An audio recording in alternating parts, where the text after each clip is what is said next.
Despite living in modern and advanced cities, ini tak elek suarane. Lek ini api. always Cek uphold satu. humanistic values and live in harmony in the surrounding communities. The students also make positive contribution to the communities.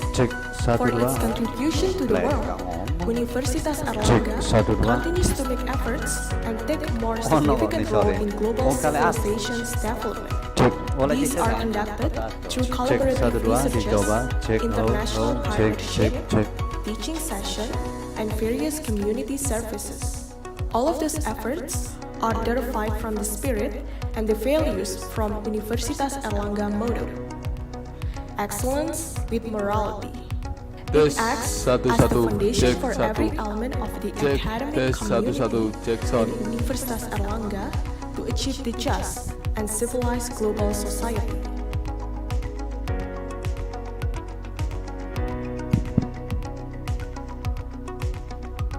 Cek mic MC.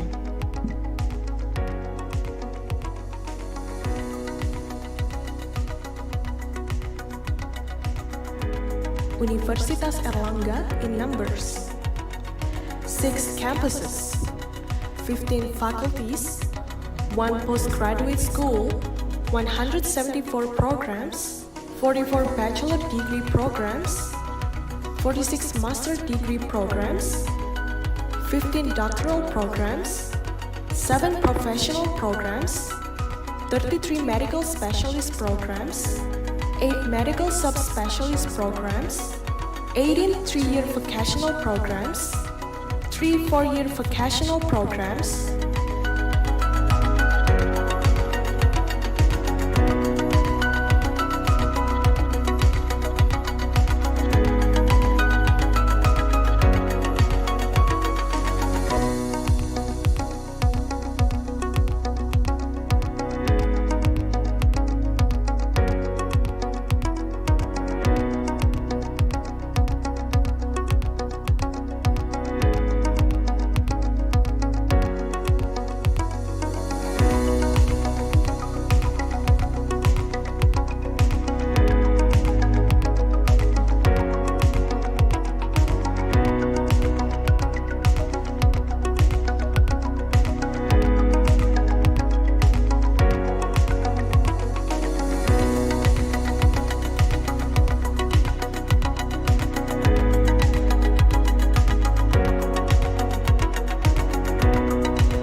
kampus Universitas Airlangga.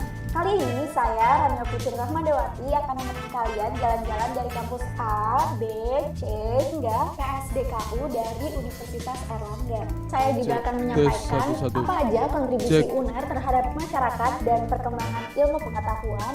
Penasaran kan? Yuk ikutin aku terus! Oke, sekarang saya sudah berada di kampus A Unair. Di sini ada 2 fakultas, teman-teman. Ada Fakultas Kedokteran dan Fakultas Kedokteran Gigi. Berhubung kampus A ini memiliki fokus di bidang kesehatan, maka inovasi-inovasi yang tercipta pun nggak jauh-jauh dari hal kesehatan. Bahkan saat video ini diunggah pun, sebagian besar riset kesehatan difokuskan untuk memerangi pandemi COVID-19. Mulai dari riset untuk vaksin merah putih, penggunaan robot Raisa hasil kolaborasi dengan ITS Surabaya di Rumah Sakit Unair, penemuan prototipe reusable masker N95, dan masih banyak lagi sebetulnya. Gak perlu lama-lama, sekarang saya udah berada di kampus B yang lokasinya gak jauh dari kampus A tadi. Lokasi saya berdiri kali ini dikenal dengan lingkungan sosial humaniora, karena memang sebagian besar dari 7 fakultas yang ada di sini memiliki basis soshum. Berbeda dengan Civitas Kampus A yang berinovasi pada bidang kesehatan, Kampus B berinovasi pada bidang startup.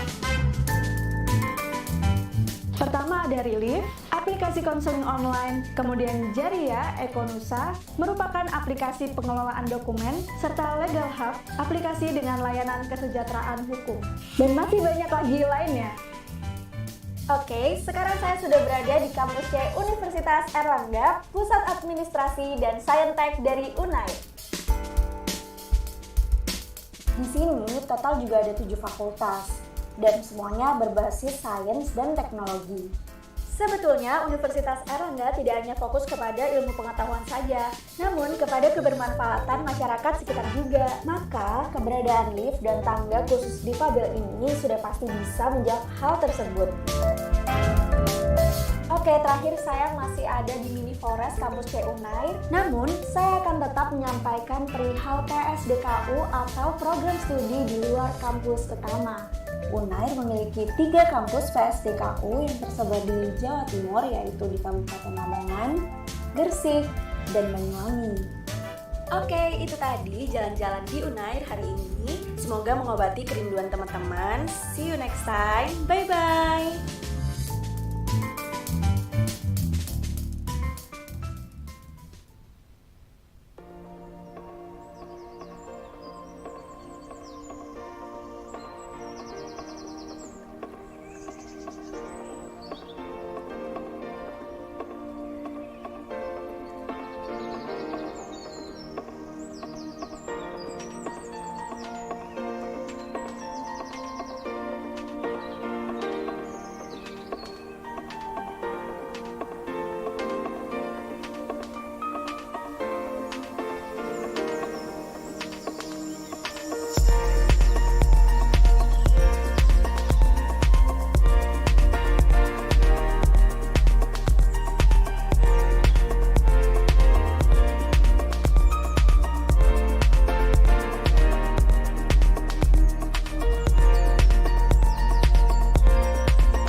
Cek 1 2 tes cek pang.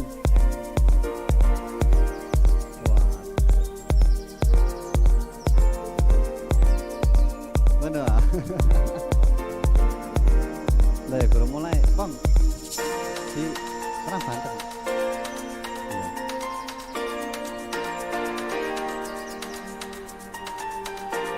Iya. Belum malah volume.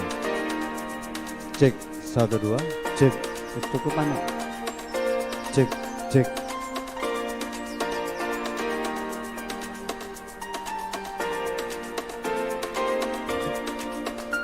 1 2 cek iki sing elek, Bang.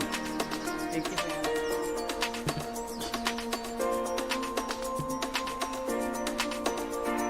Cek 1 2 tes 1. Iki diganti gak, Bang? Iki nih diganti gak? Ganti ya, Bang. Kok gak nyaman.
2.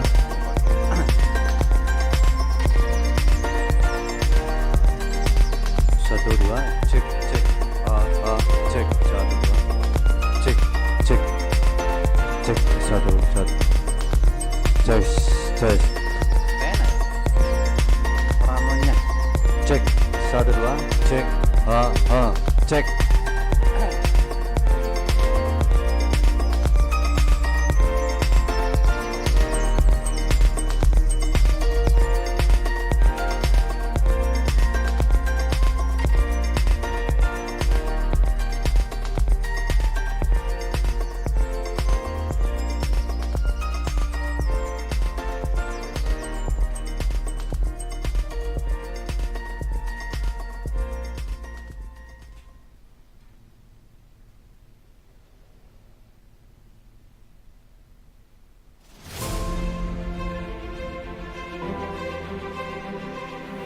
Selamat datang di Erlangga Convention Center Kampus C, Universitas Erlangga, Surabaya. Sebelum Anda memulai aktivitas di lingkungan kami akan memberikan petunjuk keselamatan dan Tes kesehatan 1 1, serta cek. protokol kesehatan yang berlaku di gedung ini. Saat ini Anda berada di Erlangga Convention Center cek. Universitas Erlangga, Cek. Kampus C, Mulyorejo, Mati. Surabaya, Jawa Cek Timur, 1 1. Indonesia. Gedung Cek, ini cek, mempunyai 1 1, apar 1. atau alat pemadam api ringan Cek 1 yang 1, terpasang 1. 6 titik yang berada di lantai 1 dan 6 titik yang berada di lantai 2. Apabila terjadi kebakaran, ambillah apar yang berada di dekat Anda. Tarik kunci apar, pegang selang dan ujung selang apar, kemudian semprotkan menuju titik api. Gedung ini dilengkapi 6 akses keluar yang berada di lantai 1 dan 4 akses keluar di lantai 2. Gedung ini memiliki 9 tangga darurat. Gedung ini dilengkapi dengan toilet yang berjumlah 4 toilet laki-laki dan 4 toilet perempuan di lantai 2, 4 toilet laki-laki dan 4 toilet perempuan di lantai 1, dan 1 toilet laki-laki dan 1 toilet perempuan di ruang prosesi. Assembly point pada gedung ini terletak pada sebelah selatan dan sebelah utara gedung ini. Gedung ini dilengkapi dengan tempat ibadah yang terpisah dari gedung dan berada di sebelah utara. Apabila terjadi kebakaran, tetap tenang dan jangan panik. Lindungilah pernafasan Anda. Keluarlah menuju jalur evakuasi menuju assembly point yang disediakan. Jangan membawa beban terlalu berat. Jangan menggunakan sepatu berhak tinggi. Dahulukan ibu hamil, lansia, dan yang mempunyai penyakit kronis. Apabila terjadi gempa bumi, tetap tenang dan jangan panik. Apabila memungkinkan, segera keluar dari gedung.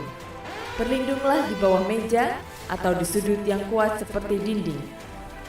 Keluarlah apabila keadaan sudah aman.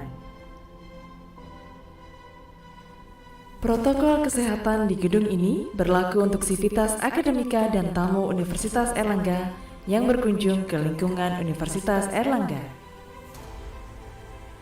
Wajib diperiksa suhu tubuhnya oleh petugas keamanan. Jika suhu tubuh lebih dari 37,5 derajat Celcius, maka dilarang memasuki lingkungan Universitas Erlangga.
Don't be confused with the pictures I send to you. It's Earth, but it's our Earth. But by the time you see this,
don't be confused with the pictures I send to you.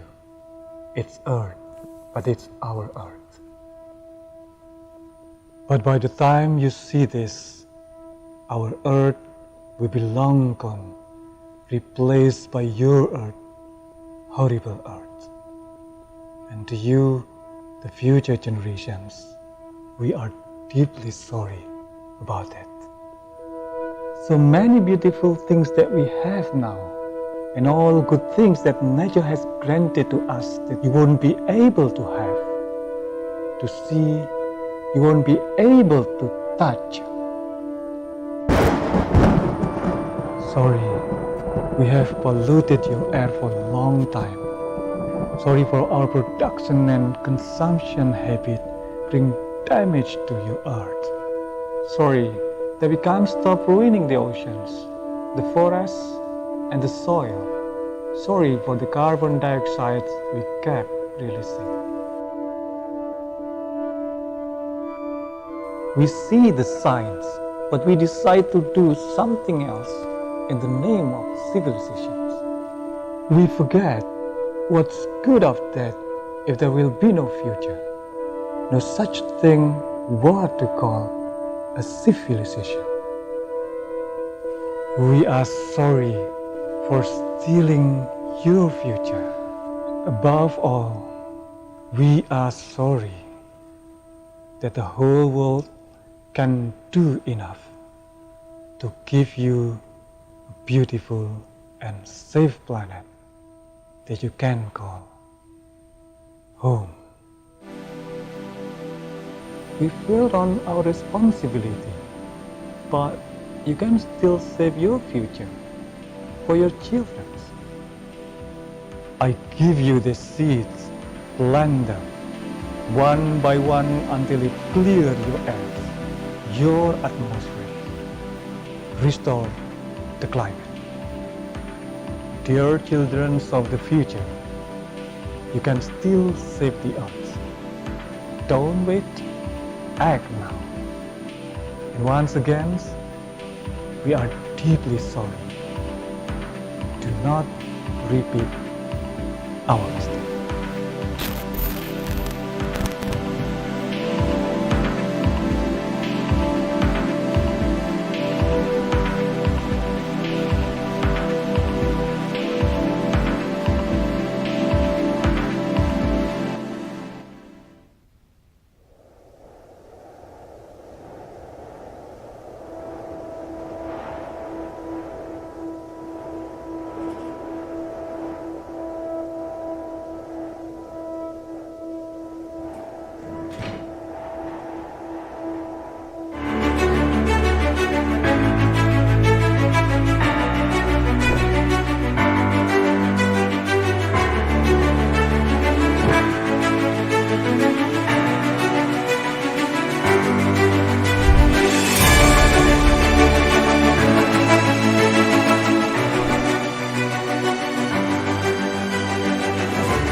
Hello everyone.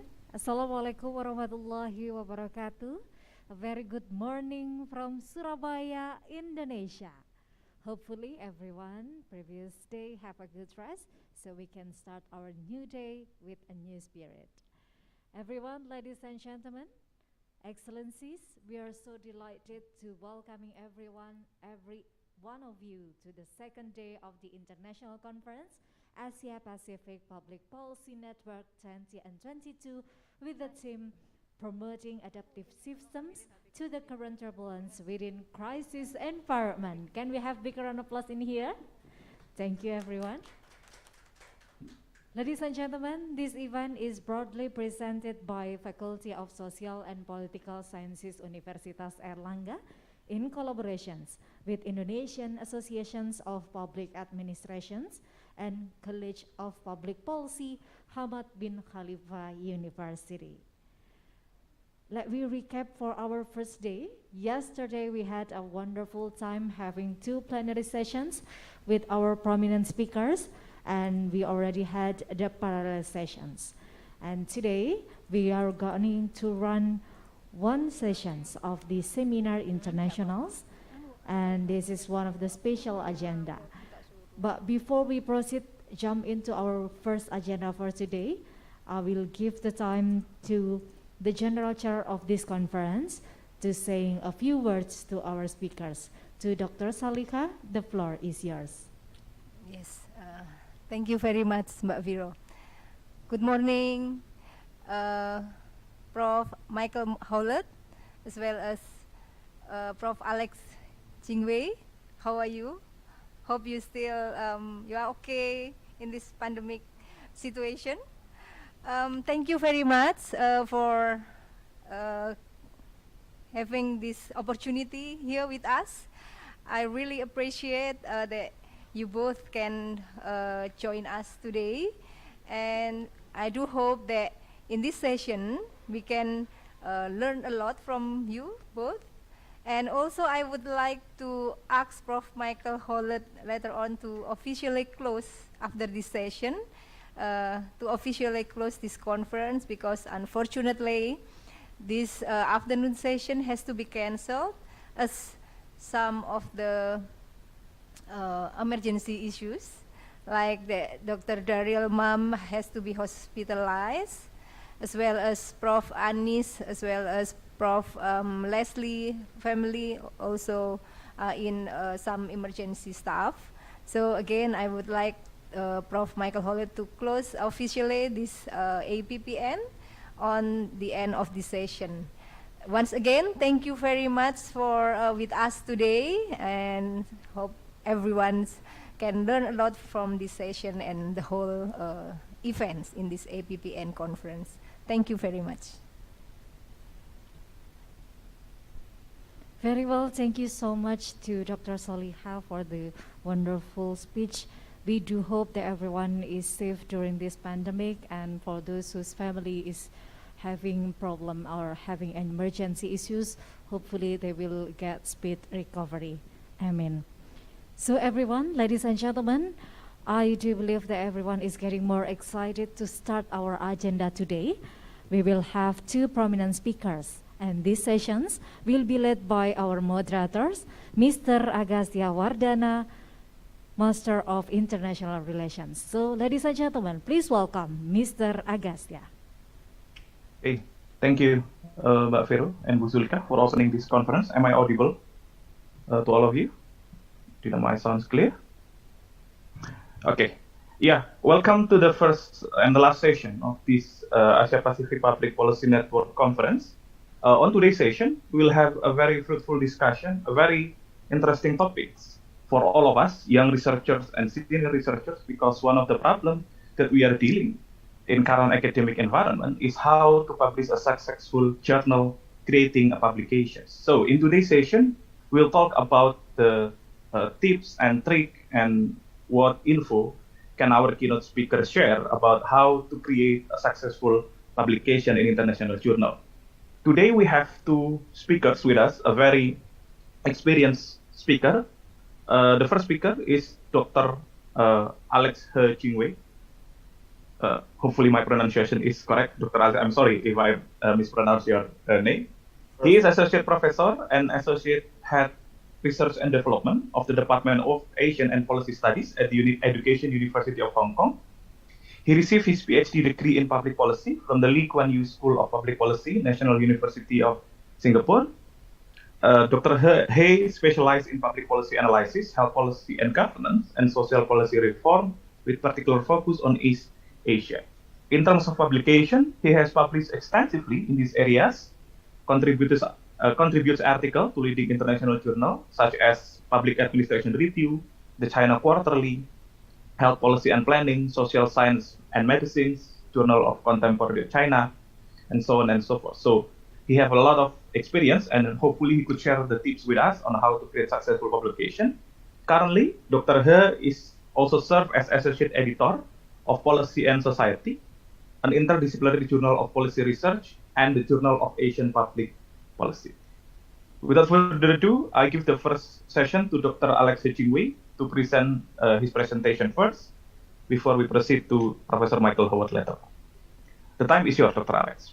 All right. Okay. Thank you so much. Good morning, everyone, and thank you so much. Let me begin by thanking the local organizer of this Apppn conference, because last year my department here at ETU-HK was actually the host of the Apppn conference 2021. So I certainly know how difficult it is to really make this happen during the pandemic. Synchronizing people from different time zones. Confirming these logistic issues back and forth. It's really, really tough. It's much more difficult than doing a physical face-to-face conference. So thank you so much, Sulika, and all our Indonesian colleagues. This is a really, really great event. I fully appreciate that. So today I was asked to really reflect from a journal editor's point of view, and also as a public policy scholar as well, to briefly reflect on how to get published. Because I certainly know that many of the participants are very keen to get published in international journals, those especially indexed in SSCI. And since 2014, I have been involved in co-editing the Journal of Asian Public Policy. I believe many of you guys know this. This is the Rising Star, and we have been fairly successful in the past few years. And then the first time we entered the SSCI, we gained the quartile 1, Q1 status. So that was a very, very big achievement. And then 2 years ago, I was also invited to join the editorial team of Policy and Society, where Professor Michael Howlett serves as the co-editor, and I gained tremendous experience, really from the four editors, Michael, Ramesh, Gilbert, and Daryl. So today I'm mainly representing Journal of Asian Public Policy. Hopefully, I'll share with you some of our editorial policies. My experience of editing this journal, what kind of manuscripts are preferred, and the do's and the don'ts, and so on. So from time to time, I'll also touch upon some issues like research methodology and theory, and so on. So from a policy, researcher point of view. All right. So by the way, I'm currently based at the Education University of Hong Kong, which hosted the Apppn conference last year. Okay. So first of all, JAPP, Journal of Asian Public Policy. This is not a new journal. It actually has been more than 30 years. We were launched in 2008 by a number of very prominent Hong Kong-based scholars. Professor Ka Ho Mok, who is currently the Vice President of Lina University in Hong Kong, and Professor Ian Holliday, the Vice President of the University of Hong Kong, and Professor Ray Forrest, who unfortunately passed away last year, 2 years ago, and who was then based in the University of Bristol. So we were launched mainly with a mission to really advance policy research in Asia. And then we have been published by Routledge, and we publish 3 issues per year. And since 2014, I had the pleasure of serving as the associate editor of this journal. So this is our metrics, right? So 2017, we were admitted to the Emerging Sources Citation Index, which is the kind of prerequisite for new journals to enter SSCI.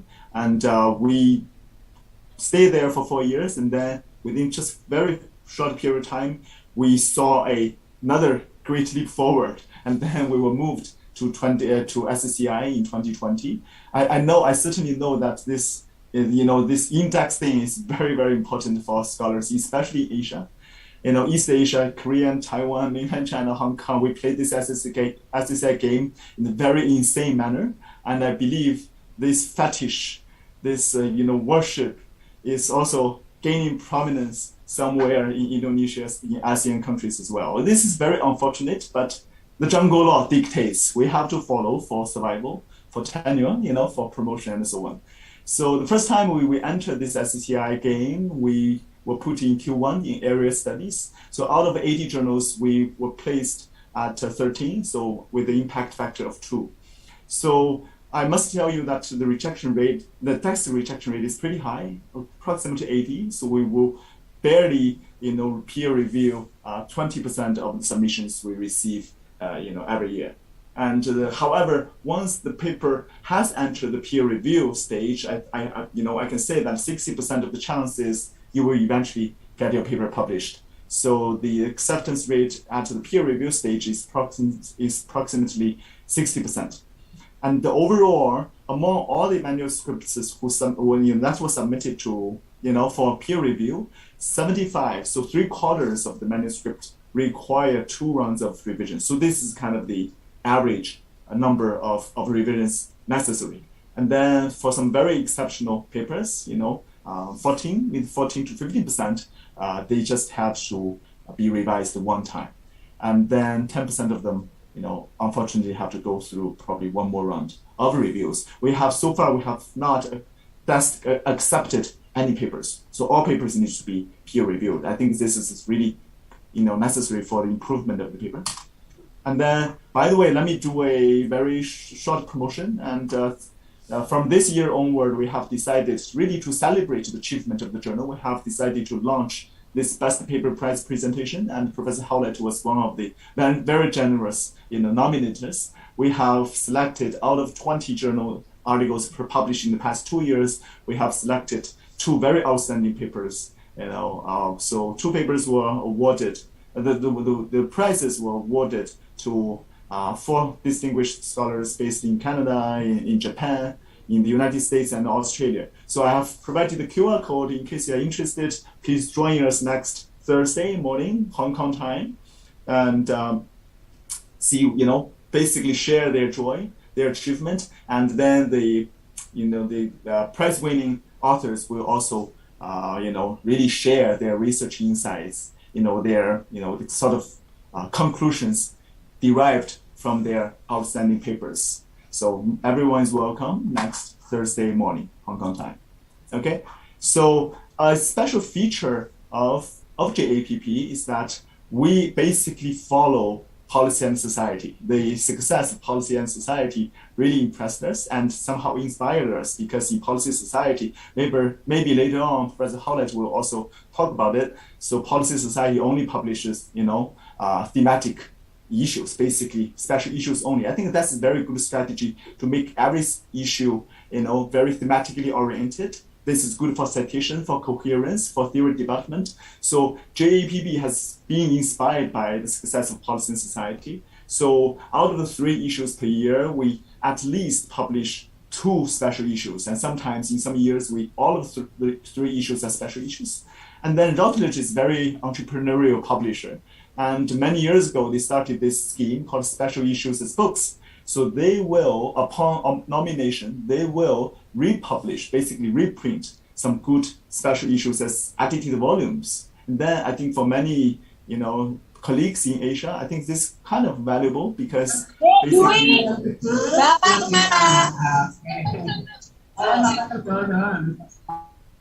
basically this is one arrow, 2 birds game, right? You submit one paper and then you actually have 1 journal article published and then 1 book chapter. I think this is pretty good to increase the visibility of your research contributions. All right. So we have published several, good special issues as books, and which were quite well received in academia and in the market as well.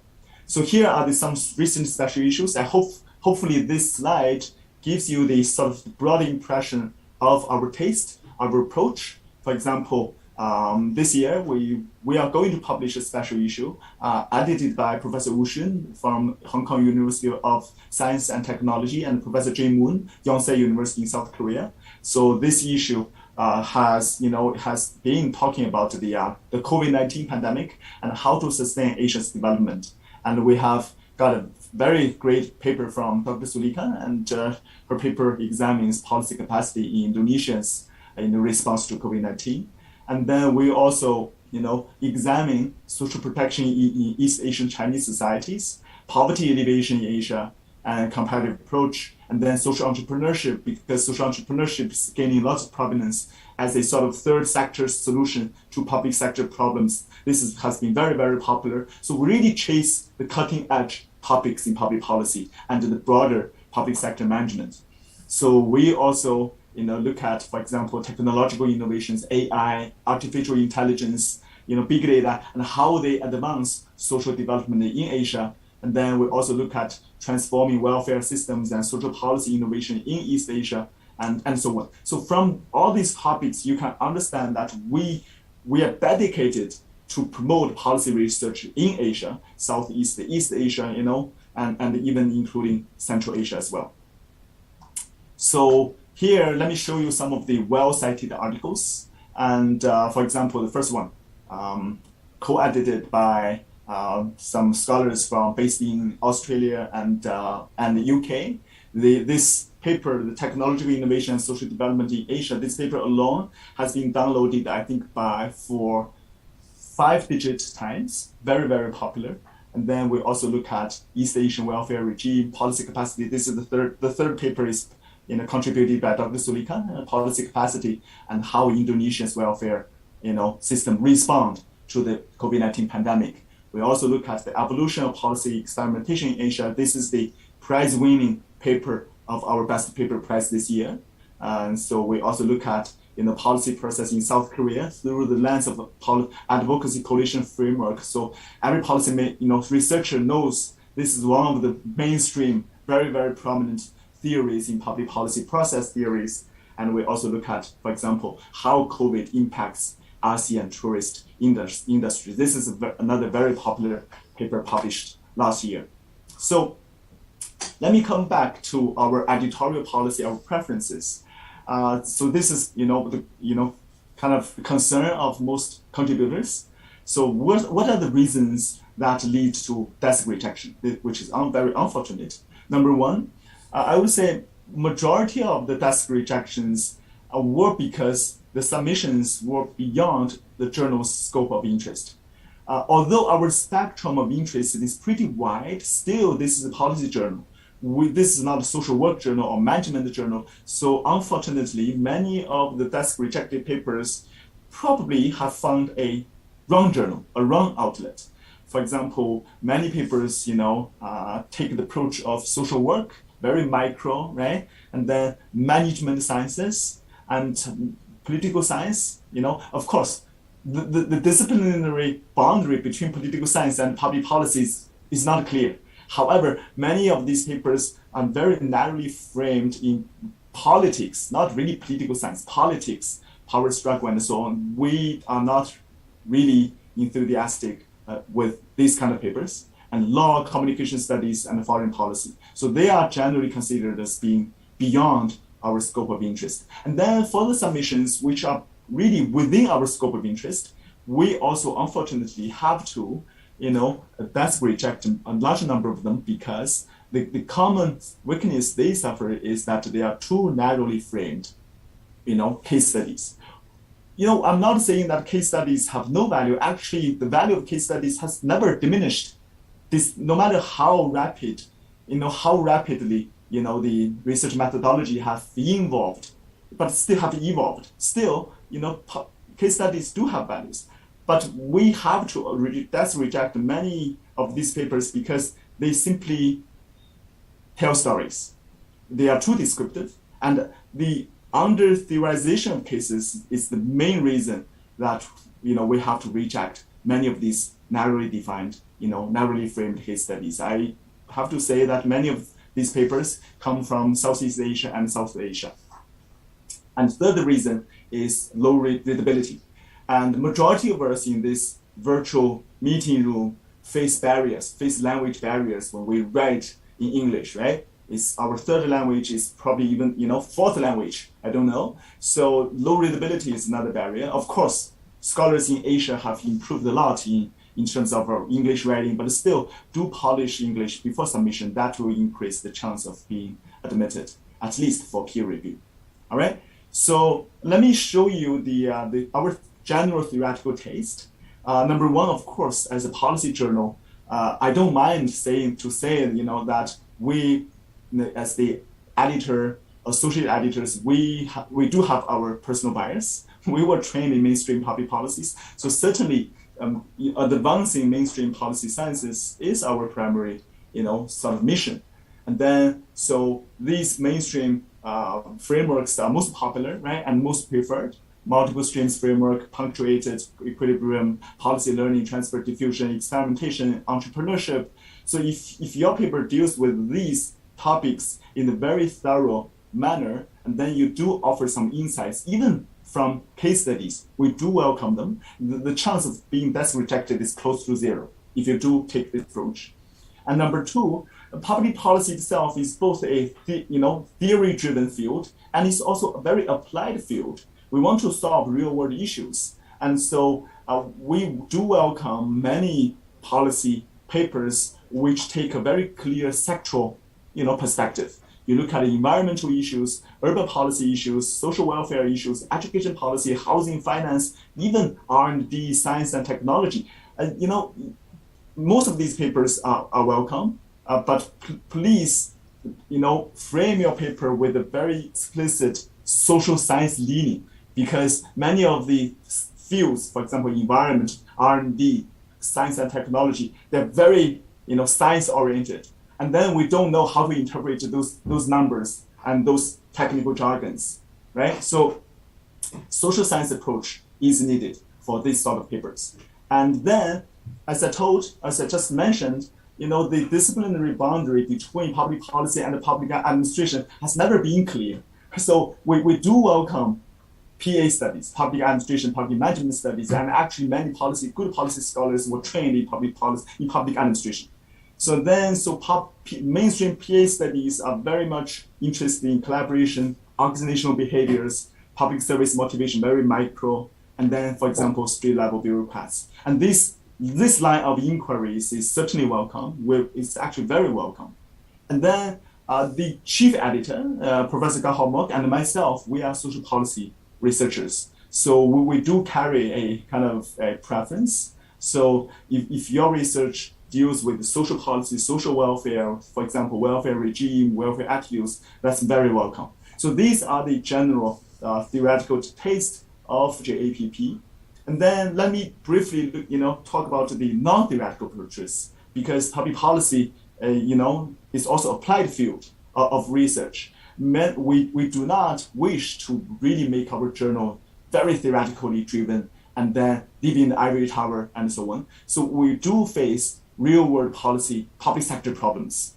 So, here are some examples, our published papers, which deal with real-world problems and which are very practice-driven. For example, one of the papers, examines the emerging technologies and innovation policies in India, right? How disparities in cancer research might be furthering, health inequalities, inequities. And then, for example, identity crisis among rural to urban migrant children in China, which that is very, very big social problem in China. And then, the authors even offered some proposal for school and government interventions. I think this kind of research is still very valuable.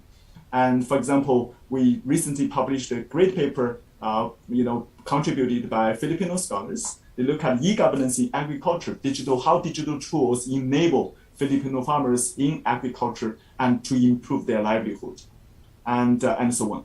So, and then still, I must say that we are an ordinary journal. Sometimes we editors are also optimistic.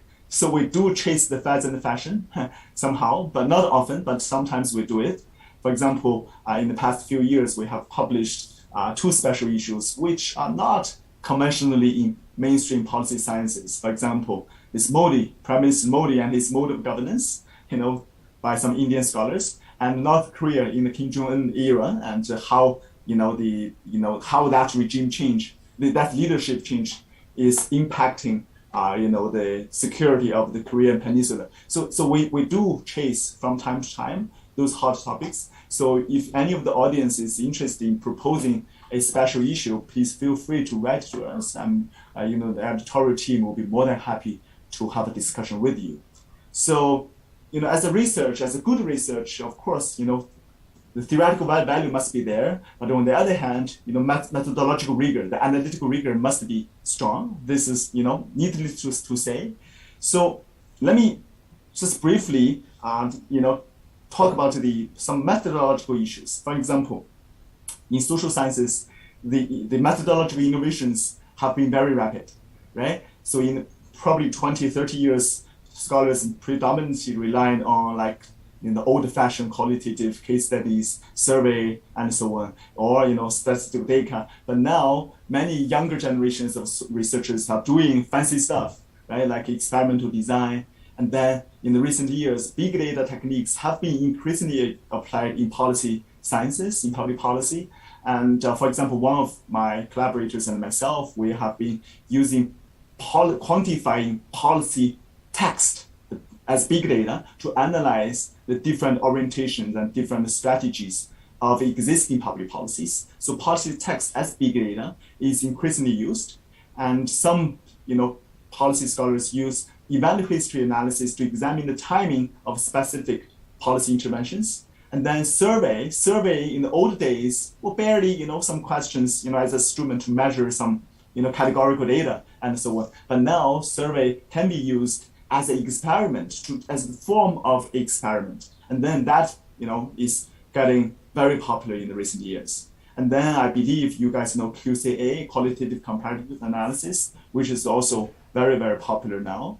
And then comparative case study design, you match, the cases in a certain way, and that can enhance the generalizability, the explainability of your case. Because many cases have been criticized for being low in generalizability, in representativeness.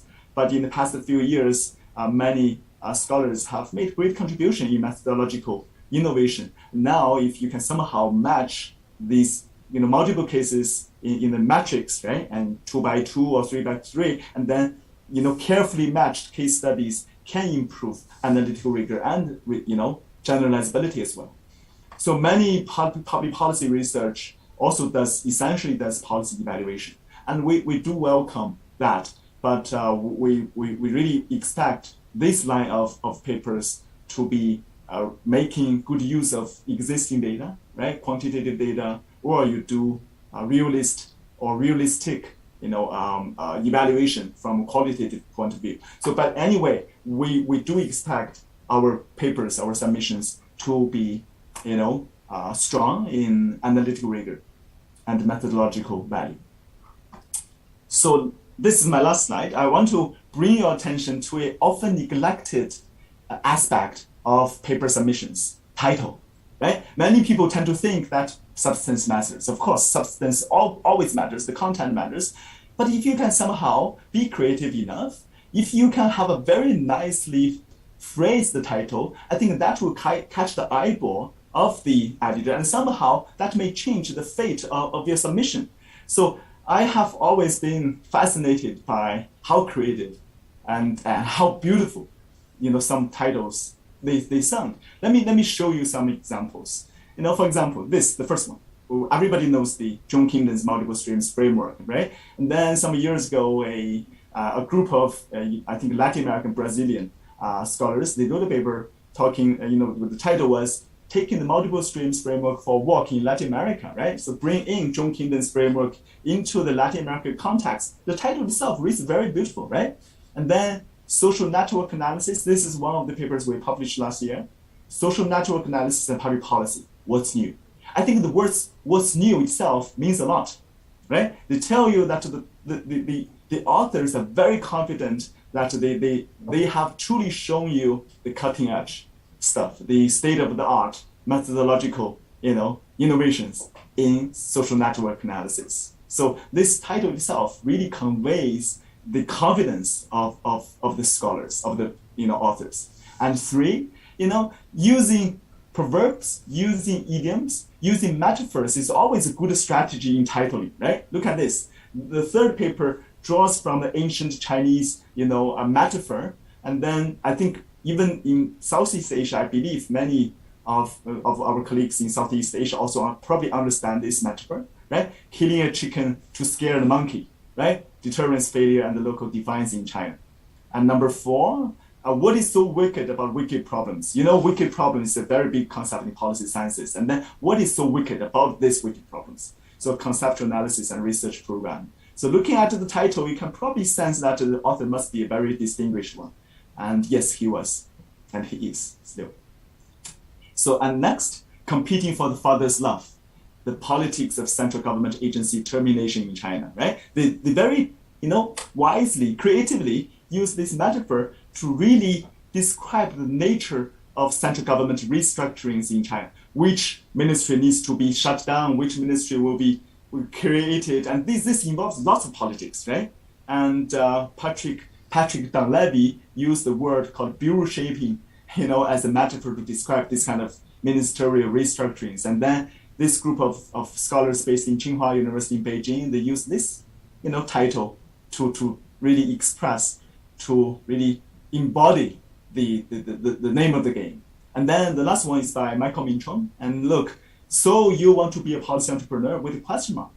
This looks very nice, interesting, right? So people would certainly want to take a read of this nicely titled paper and so on.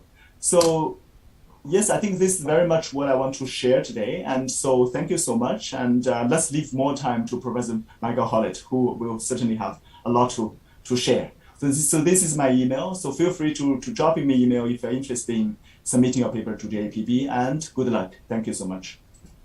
Okay. Thank you very much, Dr. Alex. A very interesting presentation, especially from the editorial point of view, because many of us did not have experience to look behind the editorial board, because mainly when we interact with journal, we send email, we receive email, we receive rejection, revision, but we don't know what's happening behind the curtain of editorial journal. So it's very good insight for us. Hopefully we can continue the discussion later after Professor Michael Howlett's remarks, and we could discuss more, because I'm sure there are a lot of questions that we can still explore about the editorial dynamics of journal publication. Okay, now we proceed to the next speaker. The next speaker is Professor Michael Howlett. He is the Barnaby Mountain Professor and Canada Research Chair Tier 1 in the Department of Political Science at Simon Fraser University in Burnaby, British Columbia.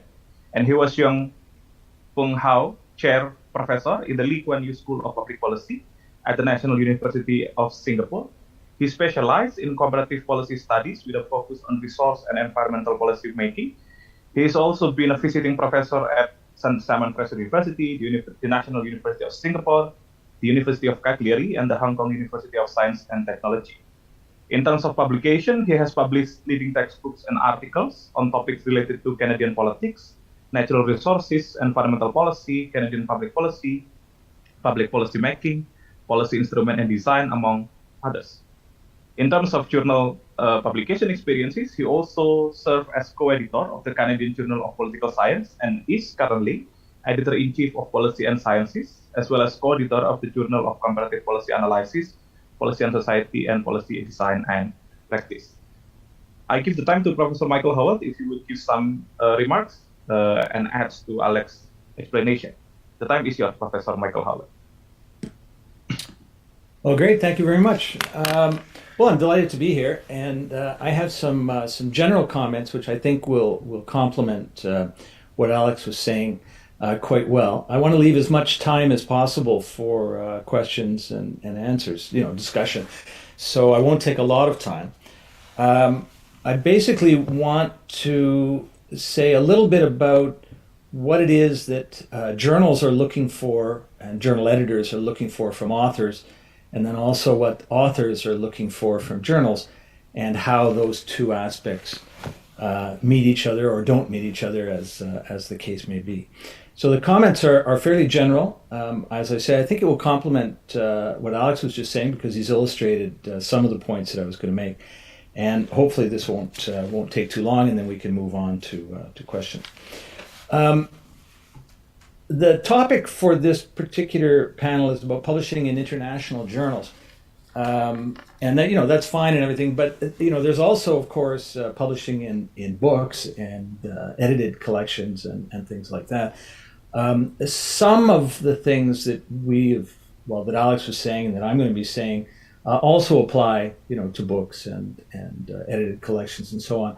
But some of them don't. It's really a different kind of process. So, if anybody has questions about that, please raise them. But most of what I'm going to be saying is going to be focused specifically on journals.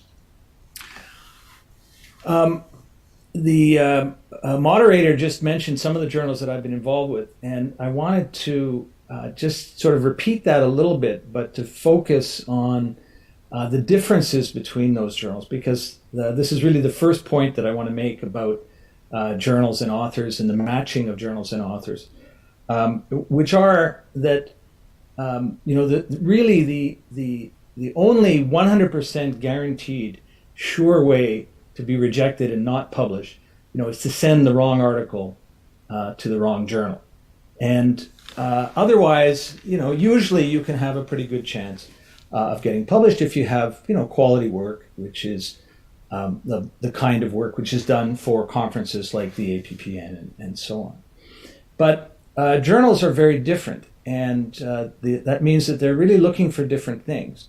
And that applies not just to the topic that they're interested in, for instance, as Alex was saying, between public administration and public policy and so on, but also even the format that they're interested in. So whether they're interested in 10,000 word articles which involve large literature reviews, or whether they're interested in 4,000 word articles that are formatted in a very, very specific format, which is the case, for instance, in psychology and computer science and other fields, and increasingly also in the social sciences and public policy.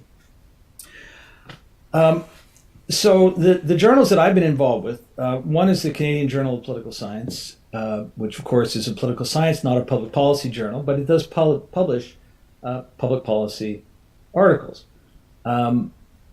If you wanted to publish a public policy article in that journal, though, obviously it helps if you are undertaking the research from the perspective of a political scientist, right? So this is true of many other journals which are in economics or sociology or criminology, what have you, which do publish public policy work, but which are mainly interested in seeing that work done from the discipline that they're involved with.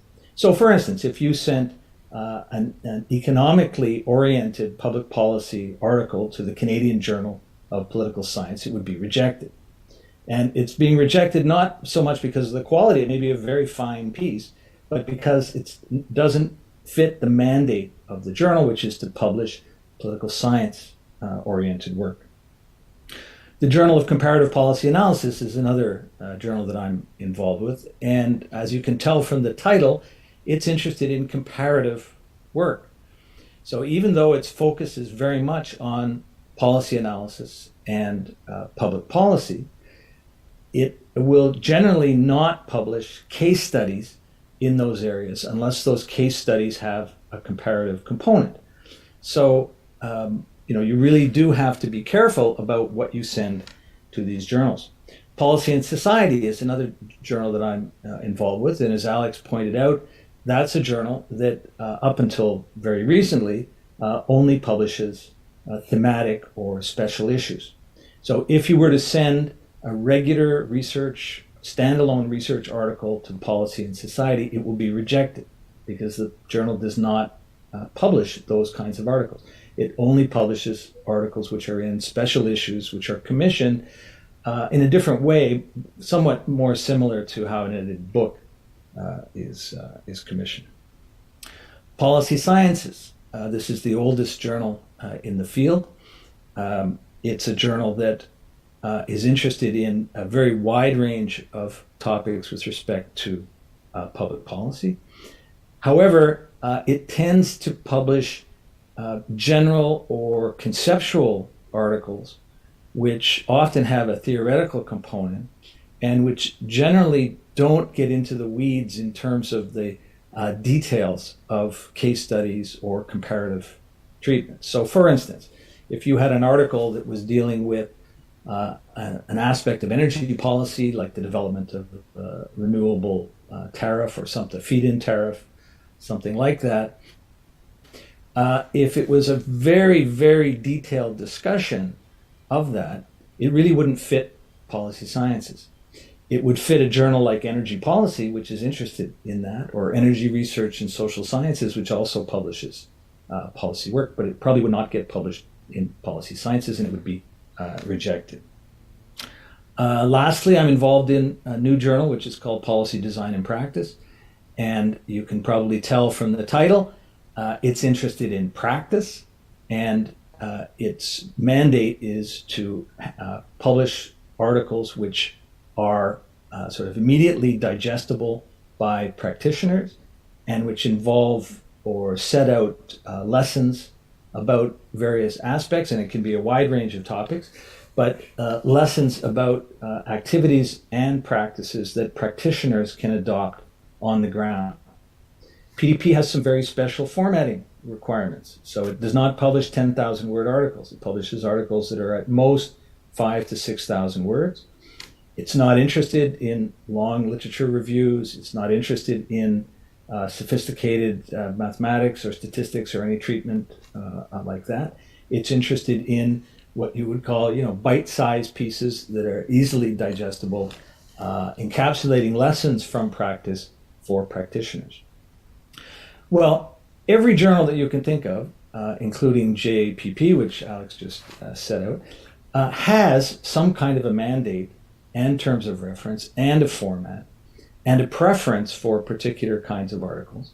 And as I said before, if you send the wrong article to the wrong journal, it will be rejected. Now, that doesn't mean that it's not publishable. This happens all the time. And very often you can take the rejection from one article, from one journal, and just turn around and submit it to another journal, which is more appropriate for the paper that you'd like to see published. In that sense, it's probably a good idea to think of the editors and the DES reject rate, which Alex was talking about, which is, as he said, about 80%. For policy sciences, it's about 85%, sometimes a little bit higher.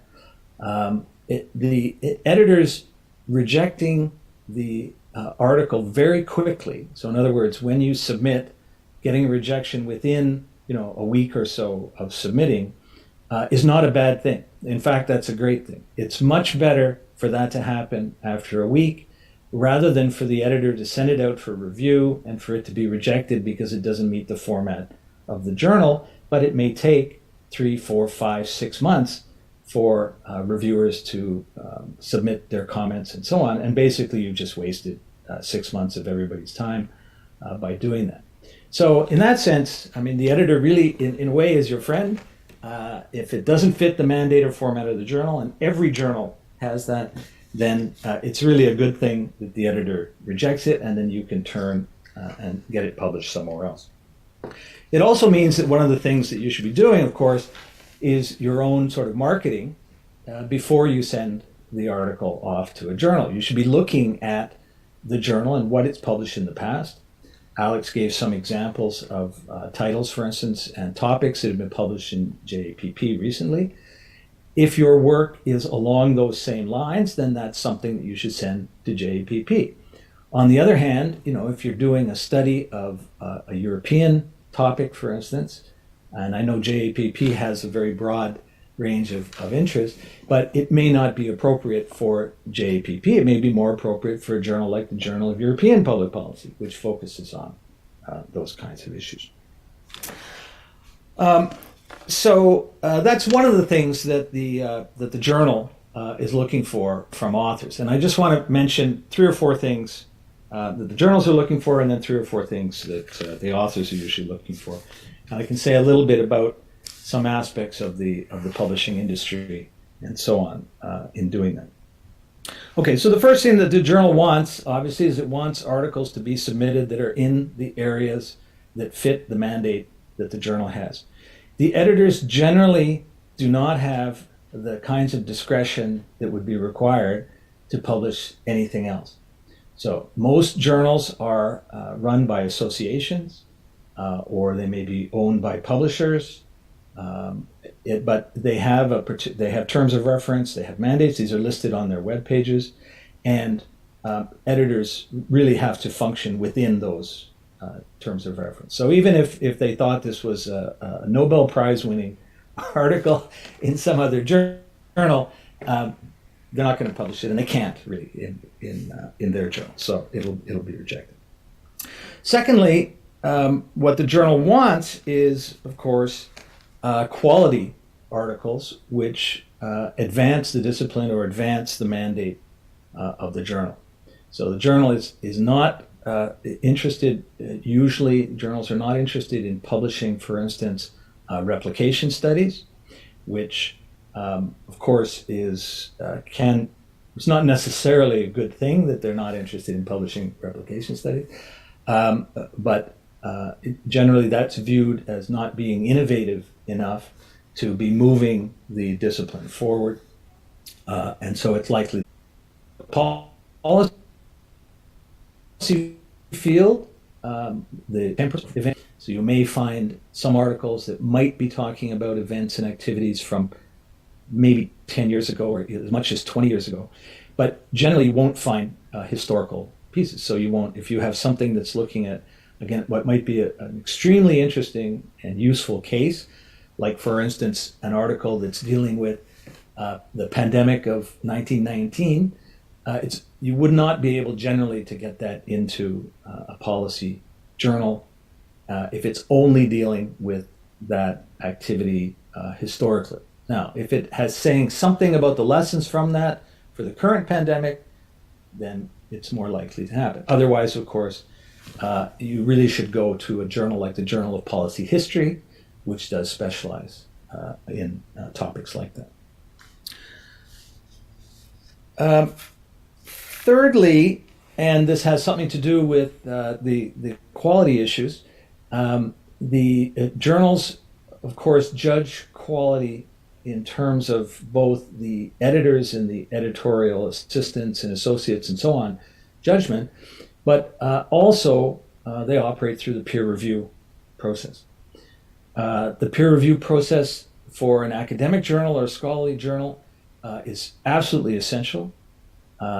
Alex was talking about some of the standards like the impact factors and so on, and I'll talk about that in a minute.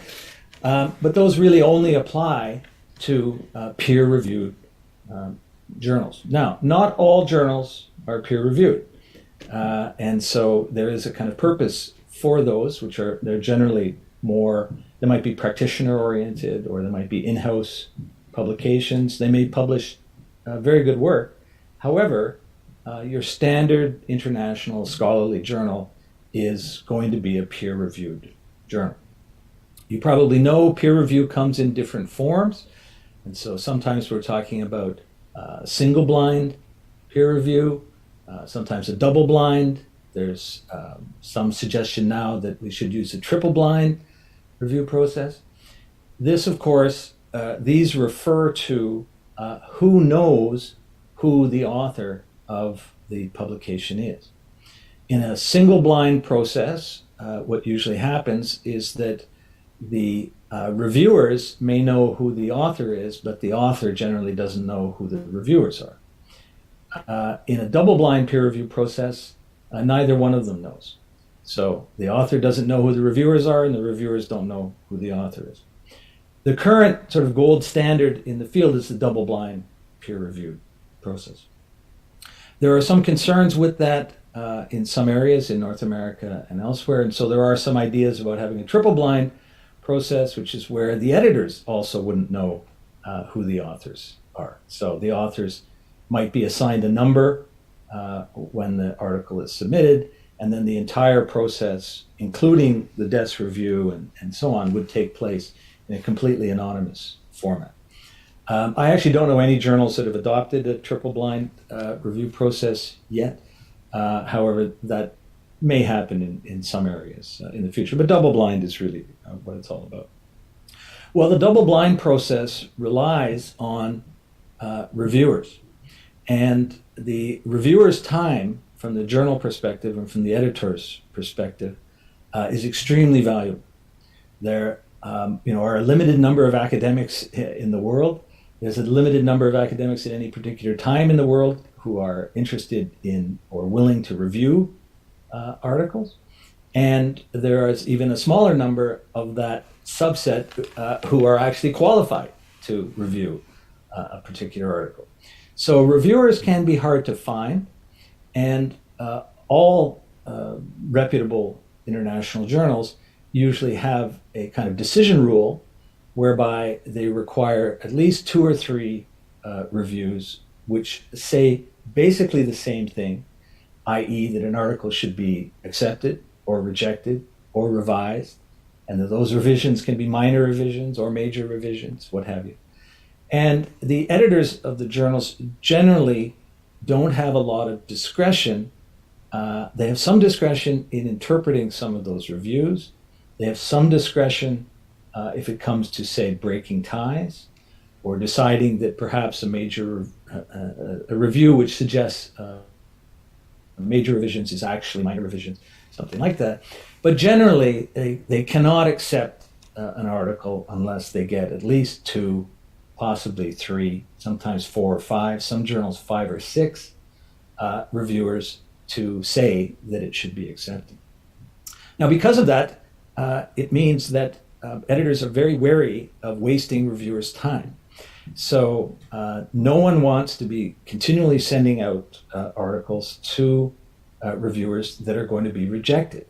Right? You would really much rather have the reviewers spend some time writing up reviews which can constructively contribute to the significant improvement of articles.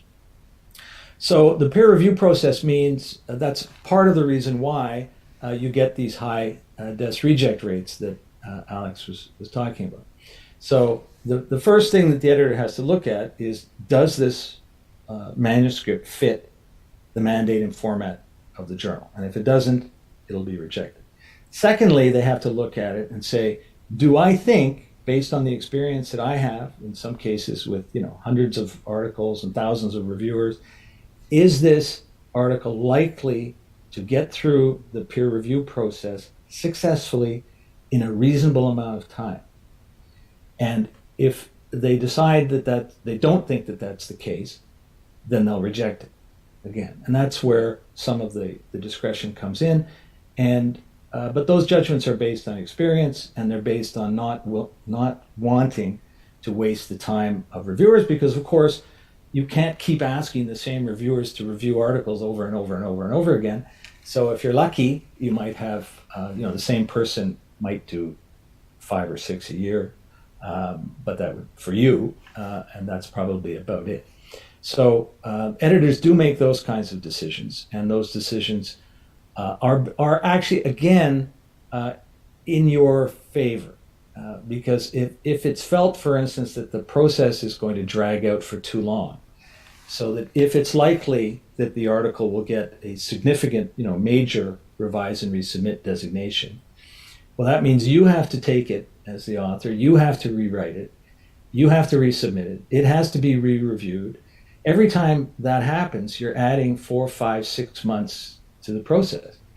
So if you allow articles that end up taking 3, 4, 5 passes through the review process, you're annoying everyone, including the reviewers and the authors and the editors and everyone else.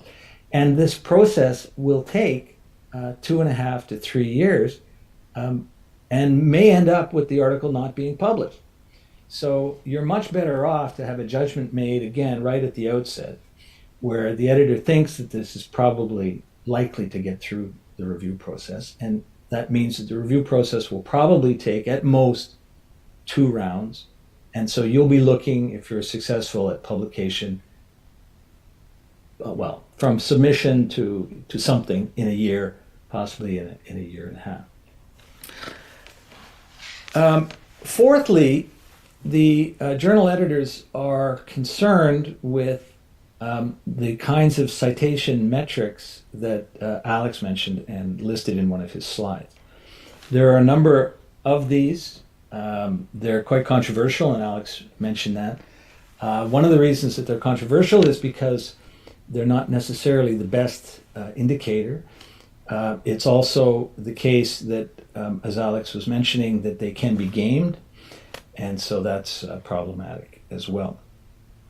However, they are indicators that associations, for instance, use when they're judging the performance of editors, and they're certainly metrics that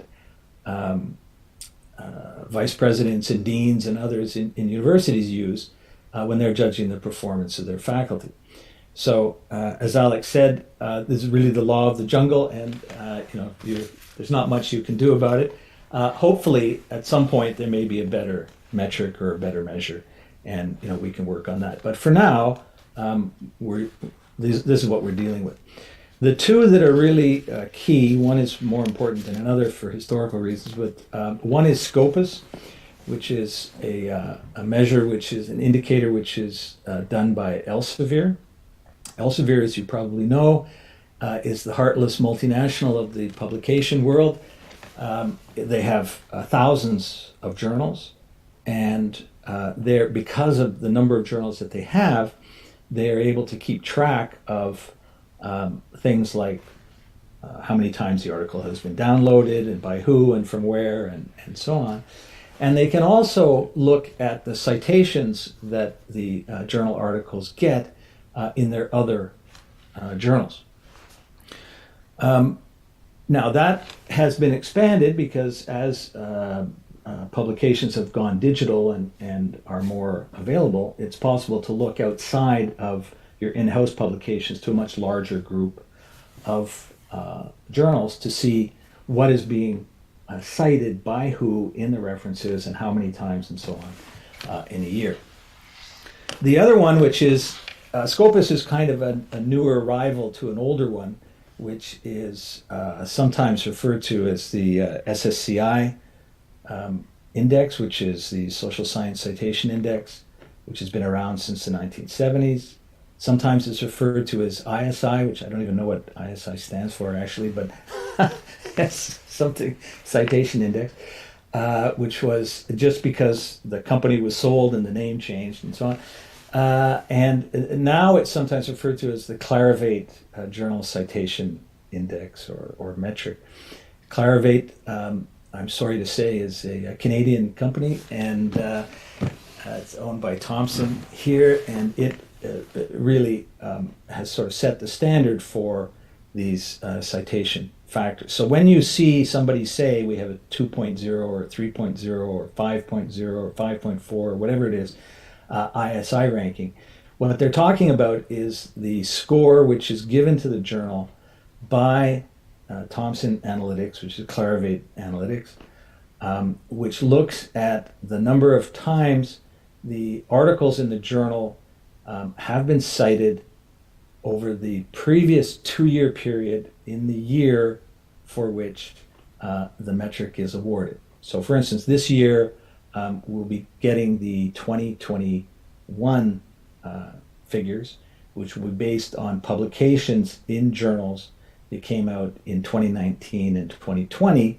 and how many times they were cited in 2021, divided by how many publications, how many articles there were in each publication. So what the figure really means, if you say somebody has a 2.0 ISI factor, it really means that on average, each of the articles in that journal was cited twice in the previous year, whatever year that happens to be. There are problems with this, and this is why this is not a great measure. One is because there is no such thing as an average article. So, you can write an article in a journal and it can get hundreds of citations, and someone else can write one and it gets 0 citations, and all you're looking at is the overall average across the journal. So it really doesn't say much about the individual article per se. That's why it's actually fairer to use a metric like that to judge the journal rather than to judge authors or individual articles. But university administrators, of course, have their own reasons for for doing these things, and I think they're really misusing those kinds of measures in using them to reward and punish faculty and so on. Nevertheless, it for journal editors it is important. Nobody likes it, but everybody looks. The factors usually come out in June, and all the editors are looking at each June to see what the new factor is, and hopefully it went up and so on. It's one of those things where if it goes down, then you ignore it. If it goes up, then you're happy to trumpet it for at least a year anyway until the next one comes out. Okay, so those are some of the things that the journals are looking for. Just quickly, and this touches on some of the same things again. What about the authors, right? So what do the authors want here? Very often, what they want, or what they should want, is quality reviews. So there's lots of journals around which are sort of less reputable than others. In some cases, these are so-called predatory publishers, who will basically they charge fees of various kinds in order to publish your work. Well, why is that a problem, right? Why is that considered to be a lesser form of publication? Well, generally speaking, it's because it's thought to interfere with the review process and to result in weaker or poorer reviews being solicited for the article. So, for instance, for policy sciences, the journal really doesn't relies on library subscriptions and individual subscriptions for its funding. So it really doesn't matter, in a way, whether a particular article is accepted or not, right?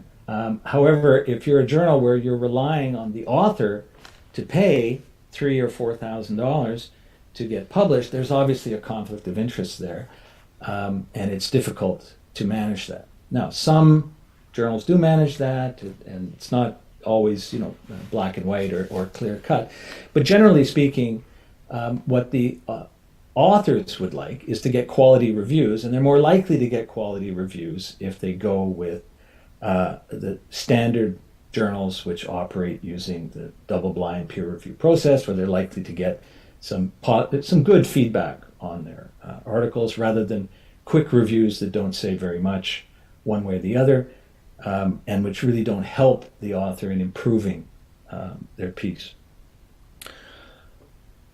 Secondly, what authors often want as well, and this is certainly has always been one of my concerns, they would like speedy publication. Now, I mentioned before some of the problems that you run into if you have multiple rounds of revision. Well, it's also the case that with some journals, which you can find out about, but which they don't usually advertise, is that they may have backlogs of articles. So you can go through the entire review process very quickly. It can take, say, 6 months or 7 months, but then it doesn't actually appear in print for another 2 or 3 years. I had one article that took 4 years after it had been accepted, so fully accepted, 4 years before it actually appeared in print.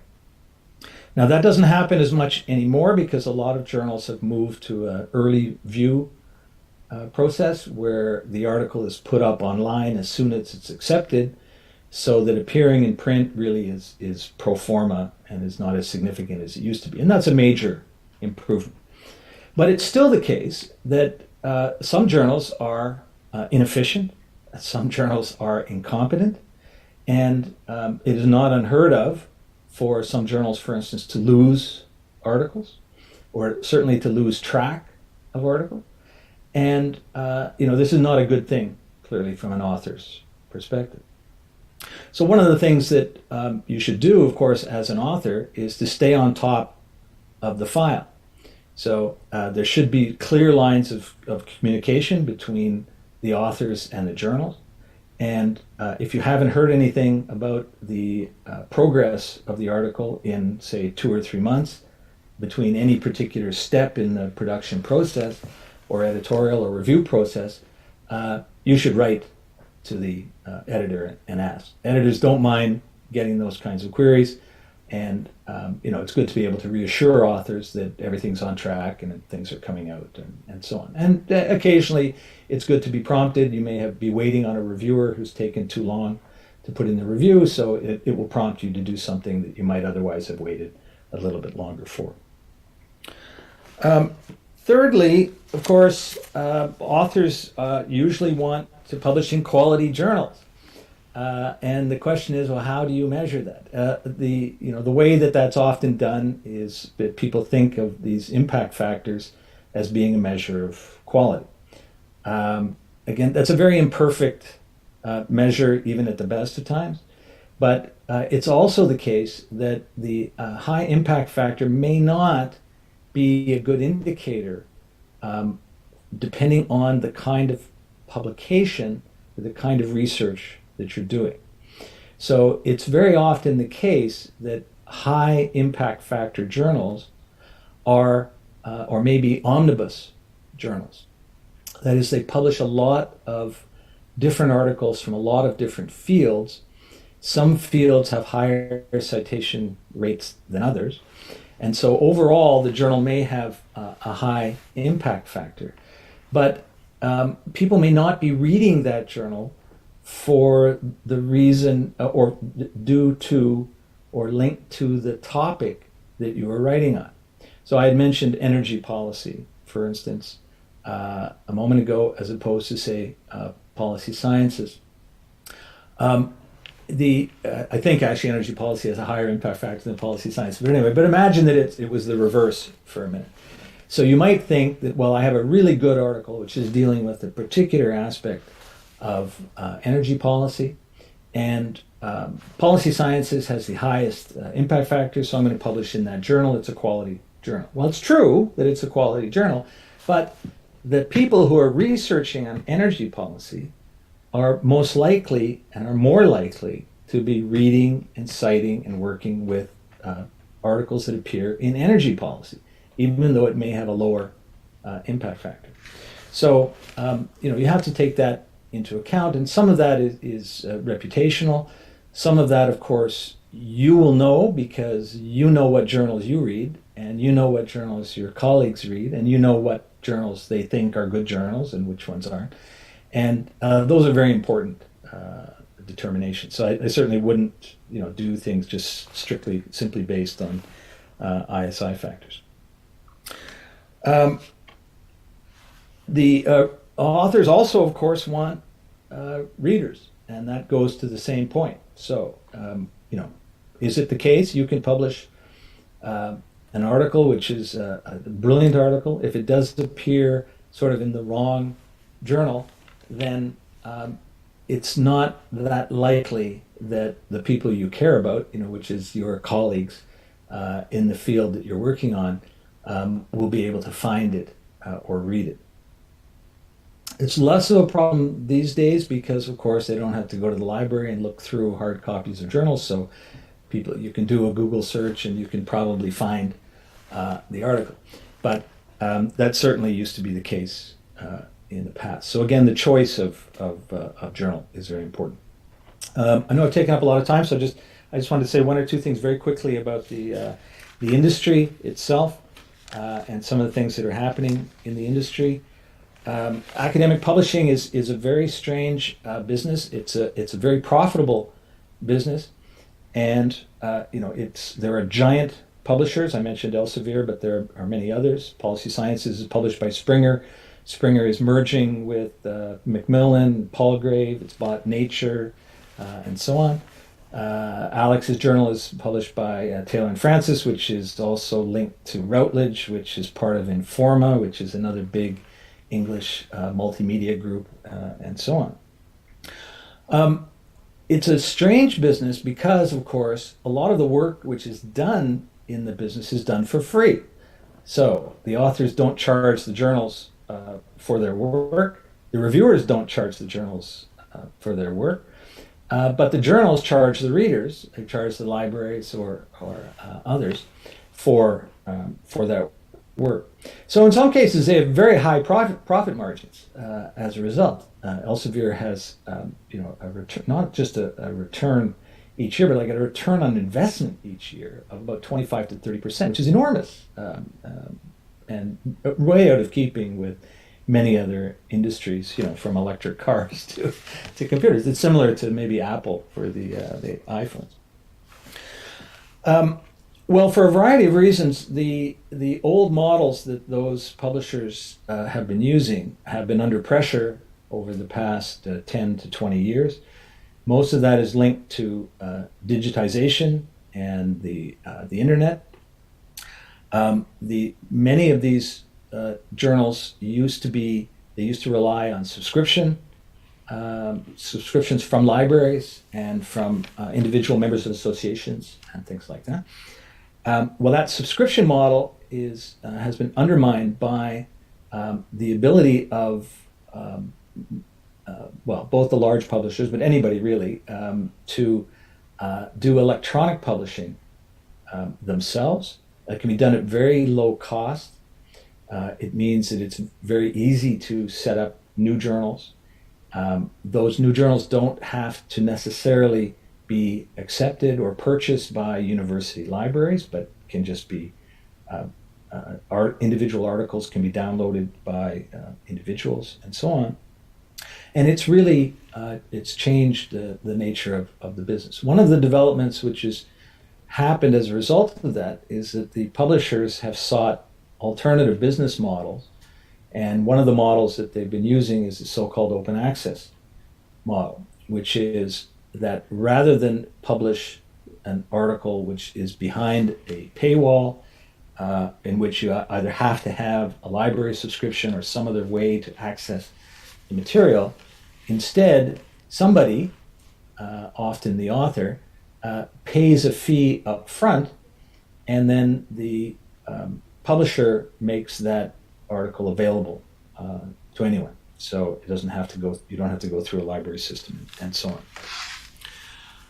Well, there are questions about that, which is, how much should that fee be, and is it a matter of matching the production costs, which are very low for these journals, or is it a matter of matching the historical profit margins that the publishers have had? Unfortunately, it's really the latter, which has often been the case, and it means that in some cases the open access fees that are being charged by something like Elsevier are quite expensive. It can be for a social science journal, $3,500 US. In the scientific journals, it's 8,000 to 10,000 US. Whereas the actual production cost, with even a healthy profit margin, would be more like somewhere between 500 to 1,000 US. So the question is, well, who's paying for this? And in many cases, research councils now insist that if you are to be funded by them, whatever results you have from the research program, if they're published, they have to be published in open access journals. However, very often the research councils won't pay the fee for that. So you as the author suddenly have to come up with this fund. That's problematic. It's problematic for authors. It's problematic for the publishers. It's also problematic for associations, because in some cases the associations used to make their funds by having an arrangement with the publishers to pay them to publish their journals or their works. And the open access model has undermined that as well. So things are happening on those areas. Publishers have alternative formats, new formats of various kinds. Things like the Cambridge Elements, Palgrave Pivot. They're sort of halfway between books, small books, longer articles. These are ways that they've been trying to adapt to some of these disruptions in the business. But those disruptions are still ongoing, and we really don't know exactly where this is all going in the future. However, I think some of the things that I mentioned, that Alex mentioned about the nature of journals and the nature of what editors are looking for and what authors are looking for won't change regardless of the business model, which is there. So hopefully that's will be of some use. Thank you very much, Professor Michael Helen. A very comprehensive insight from both the editor side and for us, the author side. We will now proceed with the discussion session. We still have around 40 minutes to conduct the question and answer session. For all of the participants that have questions, you can raise your hand, and then I will give you time to ask your question directly if you want. If not, you could write down your question in the chat function, and then I will write your question. Firstly, Professor Michael Howlett and Dr. Alex, we have questions from Mrs. Siti Aminah. She asked about editorial side. How long does the author know the manuscript has been accepted or rejected since it was submitted? Because we know there are variations between journal. I know this is different between journal, but generally, how long does it take for the authors to know whether they are accepted or rejected, and how long usually the process goes? Dr. Alex or Professor Michael, if you would like to answer. Michael, you first. Well, it really depends, of course, on, as I said, how efficient and how competent the journal is. So I'm assuming that, okay, usually what happens is you submit the article, and now these days, of course, you submit it through a web page. It doesn't usually go directly to the editor. It goes to the publisher, and the publisher does some preliminary checks just to make sure, for instance, that it's actually double spaced and that that it's on the right size, it's the right format and things, just technical issues. However, some publishers are very slow, so it can take 2 weeks, for instance, for them to do that, whereas it really should take about 48 hours at the most. However, they're getting better, I think, at it. But anyway, so it takes, maybe let's say it takes a week or something before it ends up on the editor's desk. Now, the editors, of course, vary. It depends on how busy they are. It depends on if they're on holiday or what is happening there. It depends on how many papers they're getting in. Some editors will take a quick look at it, as soon as they get it, and if it's not problematic, they may move it on to an associate editor to actually handle the review process, and they can do that right away, the same day that they get it. But again, it could take a week or 10 days. It depends really on the editor and so on. Okay, well, unfortunately, let's say that it took 2 weeks to get to them and the editor takes 2 weeks. Well, it's already a month and nothing has happened with the article, except that it may be desk rejected or it may go forward. But that could all be done in a couple of days. It really depends. Anyway, then when it goes to the associate editor, the associate editor is usually the one who's responsible for finding reviewers. And this is it's not the most time-consuming, but it's the most uncertain aspect of the process. As I said, it doesn't do you any good to get one review. And you don't really want to ask 7 people to review it, because if they all review it, you have too many reviews. You don't need that. You've just wasted reviewers.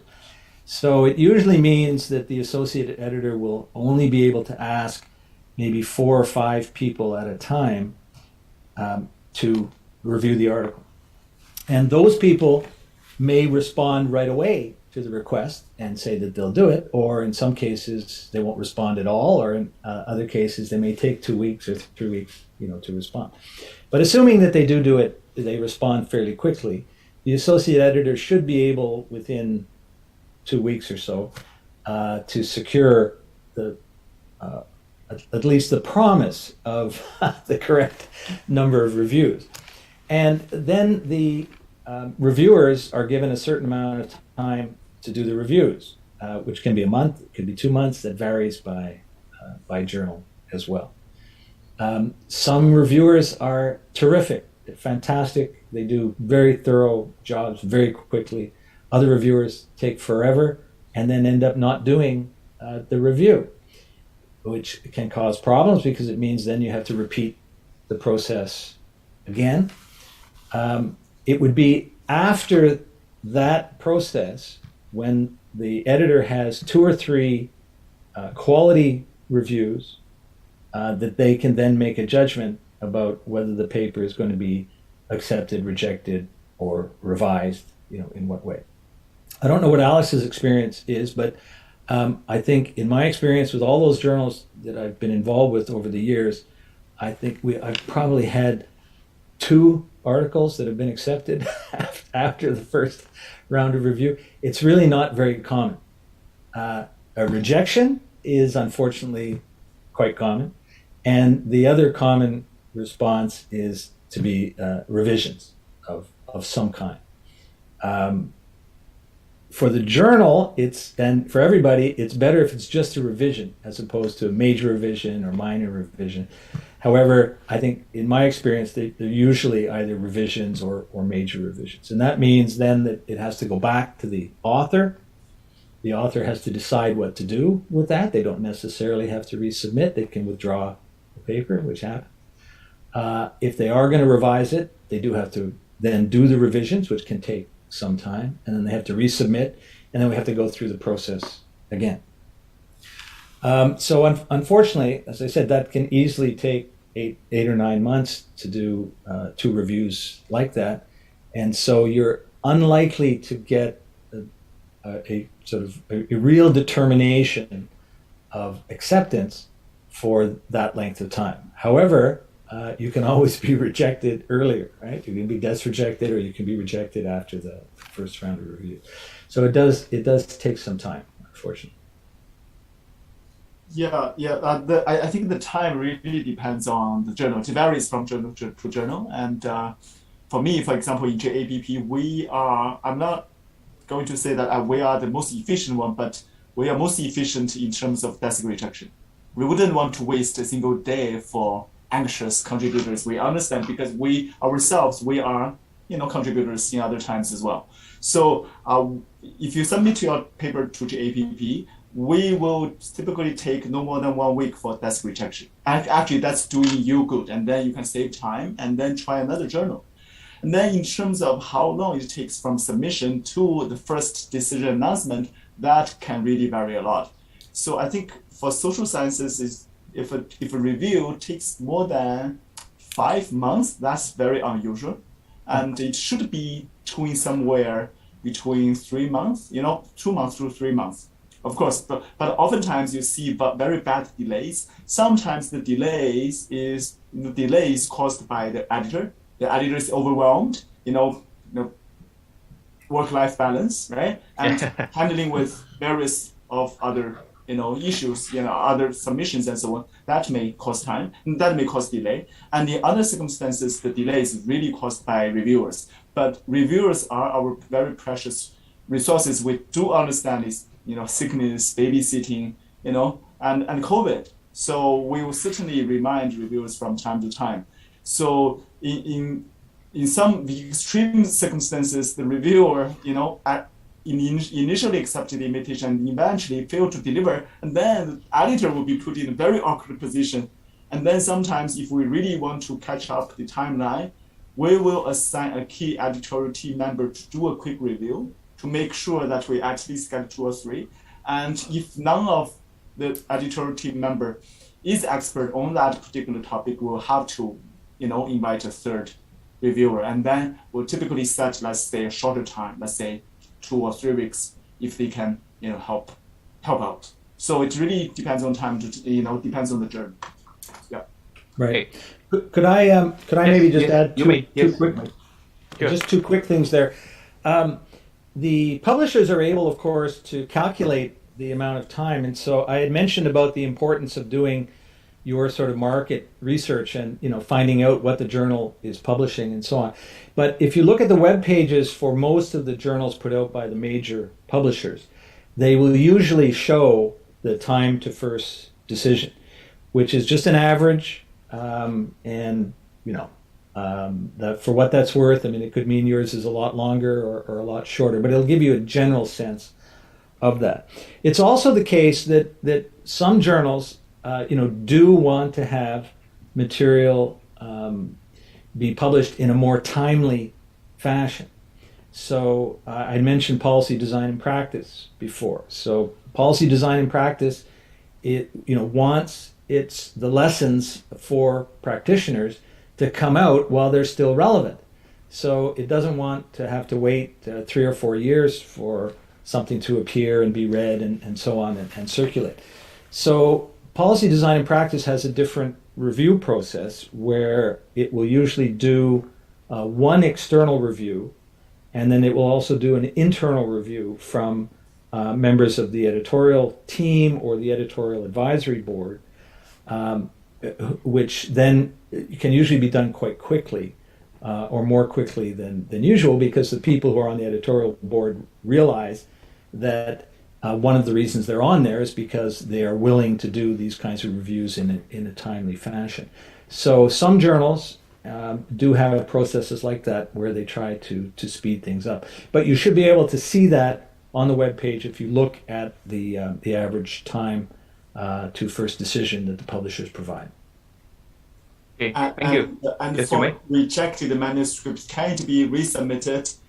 Yes, it's allowed, but the chance is low. And if you truly have done a very thorough revision based on the first round of reviews, probably my advice is to at least get a new title, get a different title, in order to not to cause any confusion, and because probably the first impression was not really good enough, and at least get a different title. All right. Yes. Okay. Yes, thank you, Professor Michael and Dr. Alex. Yeah, one thing that I would like to highlight is, of course, we know that the journal editor would like to do the process as efficient and as fast as possible, but as Dr. Alex have mentioned, journal editor is also human that have life, that needs to balance their work and life, and they also have their own academic things to do. So yeah, that's the dynamics of journal editing.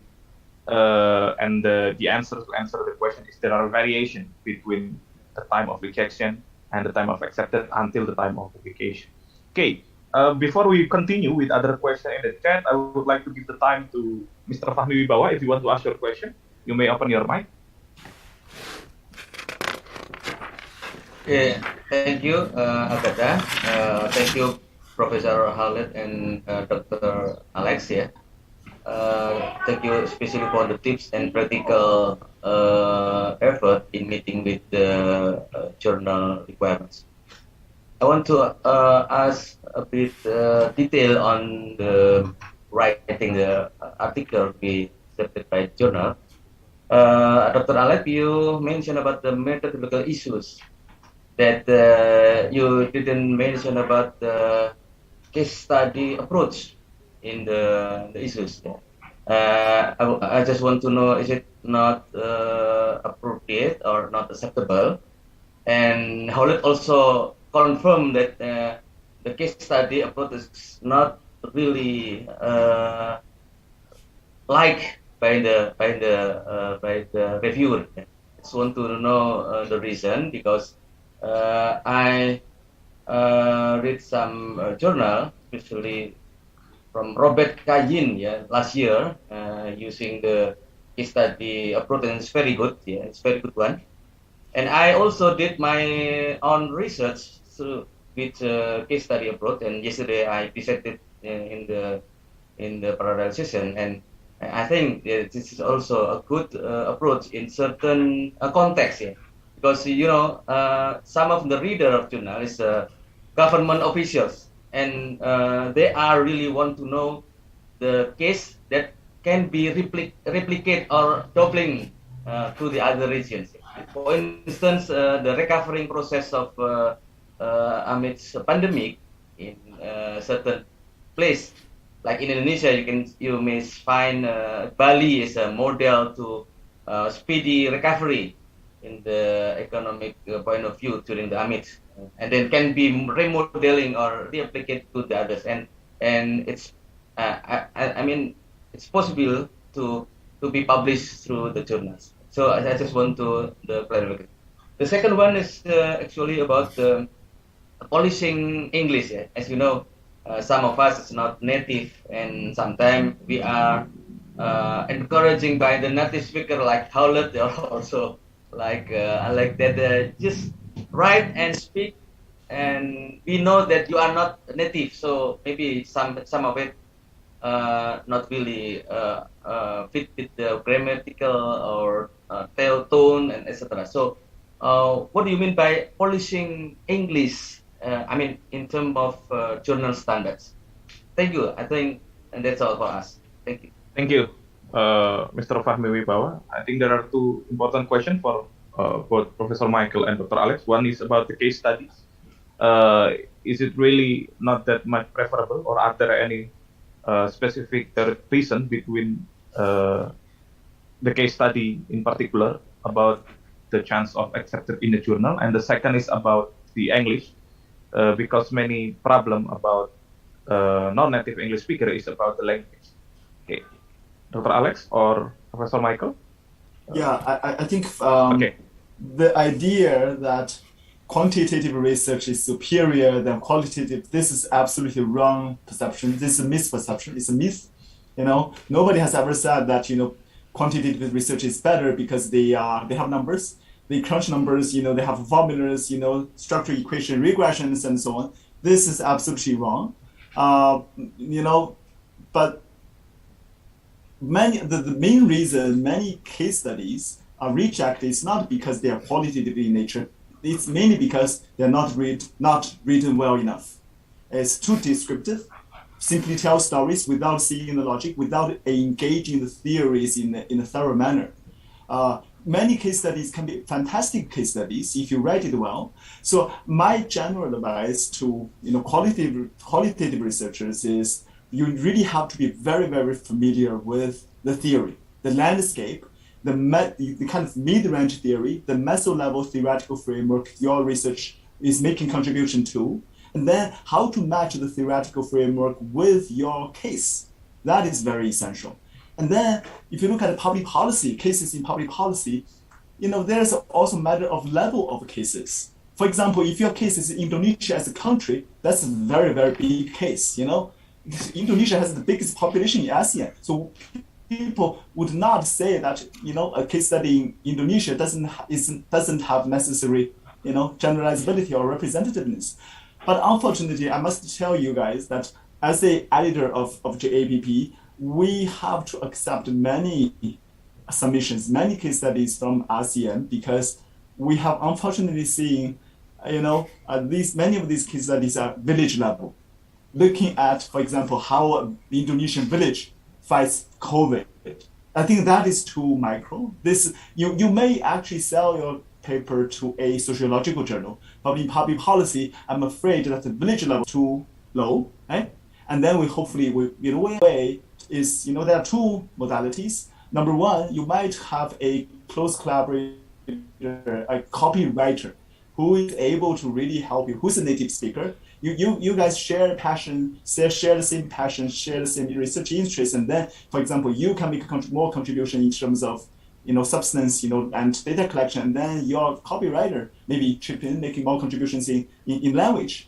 And another way is copy editor, of course, but this is oftentimes not free of charge. You may have to get prepared for paying some fees, and sometimes it can be quite expensive. But in other, I know that in some, agents, actually offer quite, affordable prices. So look for it. Thanks. Thank you, Dr. Alex. Professor Michael, do you have any addition? Yes. Well, I'm saying I think essentially the same thing that Alex is, which is that there's nothing wrong with case study research, and of course a lot of, for instance, policy process research is usually detailed case study, and there may not actually be any other way to do that kind of research. So that's really not the problem. The problem is if it's too descriptive is usually what the problem is. I mean, because the journals and the disciplines are interested in building knowledge, and that usually means sort of cumulatively building theory on the basis of fairly starting off usually detailed case studies and then comparisons and large N studies and so on. And if all of a sudden you're sort of reverting to a very descriptive case study, then usually the reviewers will say, that this is not building knowledge. Now, if the case study is designed in such a way that it's a critical case study, or it's able to critique or disprove something, the black swan phenomenon, then there's really no problem with that, and that happens all the time. As I said, if it's a replication study, that's an issue too. If it doesn't have to be descriptive necessarily, but a lot of them are in that case. There are some exceptions to that, but they're fairly rare.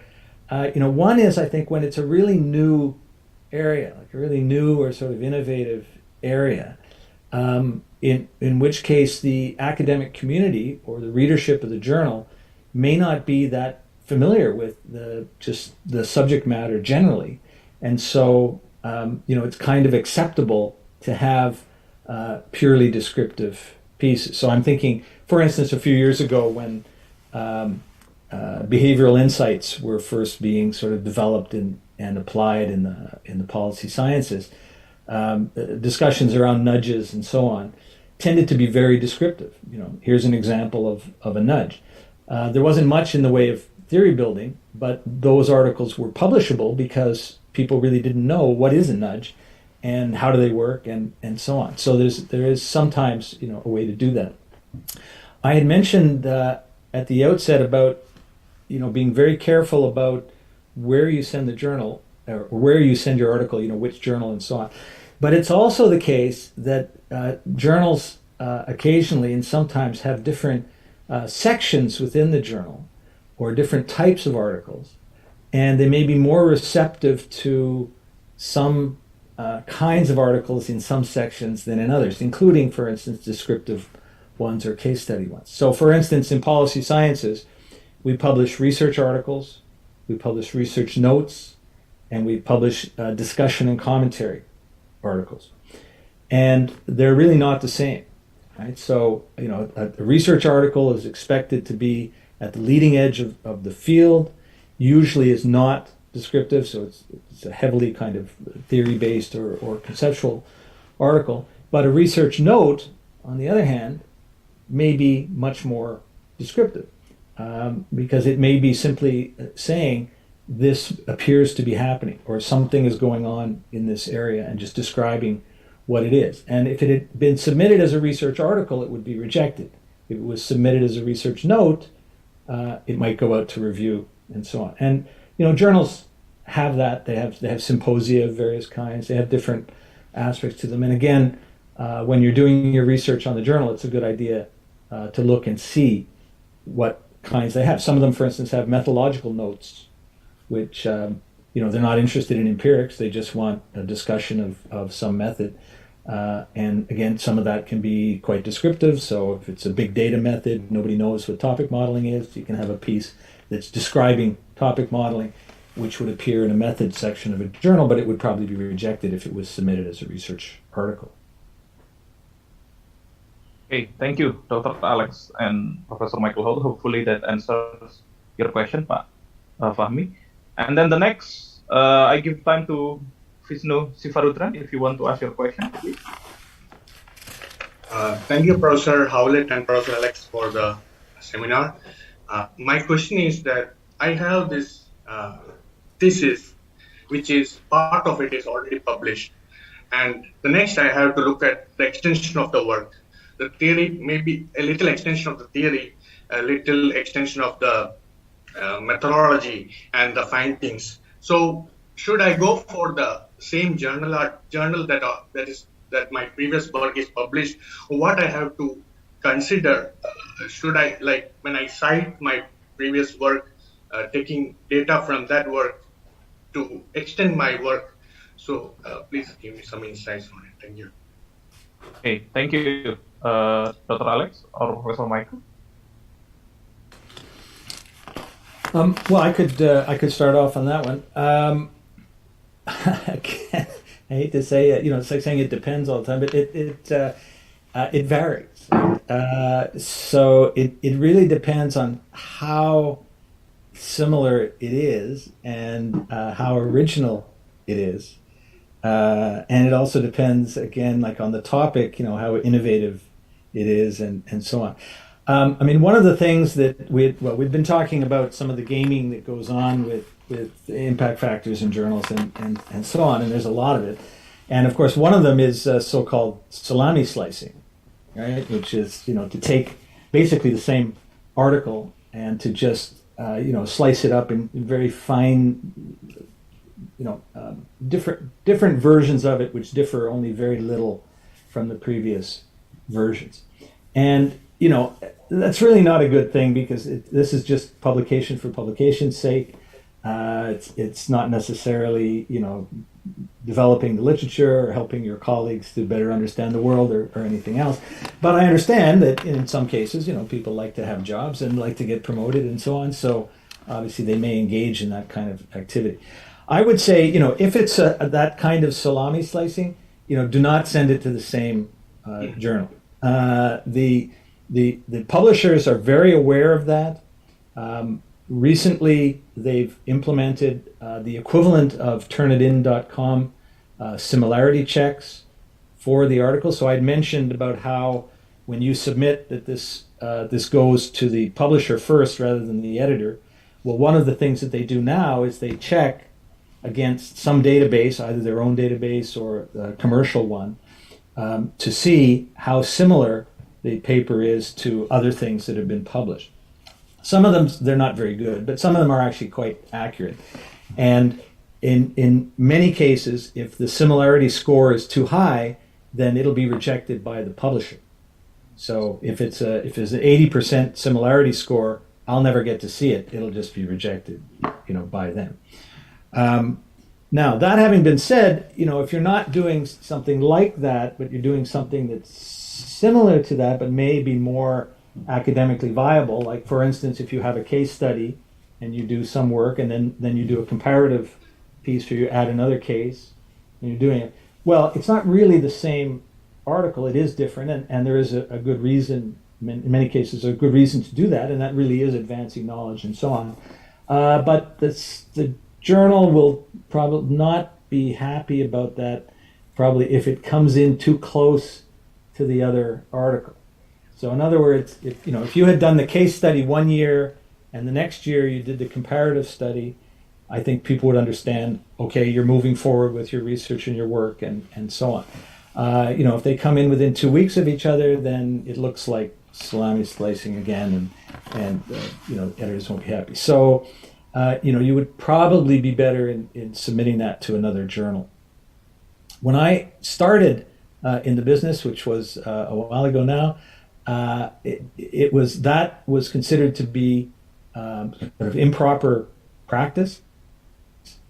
That if you were submitting an article which was even close in any way to a previous one, that was considered to be sort of self-plagiarism or something like that, and that was sort of unrealistic in the other direction, right? I mean, it's very often the case, as I said, that these journals have different readership. Some journals are for academics, some journals are for practitioners, some journals are for specialists in the field, some are more omnibus journals, and so on. And I don't see any problem with revising your work so that it targets or hits another audience. So, for instance, if you had the journal article that you're talking about, and you did up a version of it which was geared towards practitioners, well, that's really a different audience. It's probably going to go to a different journal. It might be quite similar to the piece, but it really, it's done for different purposes, and they're legitimate purposes. And I think that would be considered acceptable. But that would again probably be a different journal. It wouldn't be probably not the same journal. Yeah, Thank you, Dr. my general response is, unless you have somehow developed a very strong emotional attachment or loyalty to a particular journal, don't do that. But actually, I have personally experienced some journal submissions to my tutor APP. We are very appreciative of these colleagues who insist in, submitting a similar study to JAPP. And, actually, a few years ago, we have come across a Indonesian scholar who is very good and who have submitted 2 journal articles, 2 submissions, of course very different, on social policy layering in Indonesia, and both papers got accepted with some years apart. So overall, I think there are so many different journals, so try a different one, and then that can, beautify your CV as well, right? And then about the, let me briefly respond to the last question typed in the chat box by Tulik about this category. I must tell you that, the SACI game now is getting very fierce, this competition. And within the public policy, public administration category, there are 48, 47 journals, and some are not even in English, right? The bottom 3, I think they're either Portuguese, French, or Spanish. They're not even English. And then some journals in this SCCI category, they are very technical, like climate policy, homeland security. For scholars in Asia, our chance of getting published there is very slim. But do not lock yourself up within this small club of 40-something journals, because there are many other categories. For example, people in Asia, we can try area studies journals. That category contains 80. And then, for example, Journal of Southeast Asian Studies, I think that would be very friendly to submissions from Indonesia, Malaysia, and broad ASEAN community. And, they also, have Q1, Q2, and, you still get prestige. And sometimes you sell your articles to area studies journals, it might be actually a better off, decision because you got your audience, right? This is my general, response to the category thing of journal submission. Thanks. Okay, thank you. Do you want to add, Professor? Well, yes, you're just looking at the last question in the chat box, I guess, right, from Tudik. The question is, do we have any experience where editors give a suggestion to the author to resubmit in a different category? And the answer to that is yes. So we do that. We do that all the time. If something comes in, and it's the author can decide when they submit which category they would like to put it in, but sometimes they may not understand the difference, or the differences may not be explained very well on the web pages and so on. But if we get something in that as a research article that we think is better as a research note, then usually we'll reject it as a research article, but write to the author and say, please resubmit as a research note, and then we'll take a look. Okay. In JAPP, we offer research note category as well. Okay, thank you, Dr. Alex and Professor Michael. We still have some question unanswered in the chat. This is particularly regarding the author side of publishing. One question from Ms. Rizky is about novelty. There are a lot of topics, a lot of theoretical application.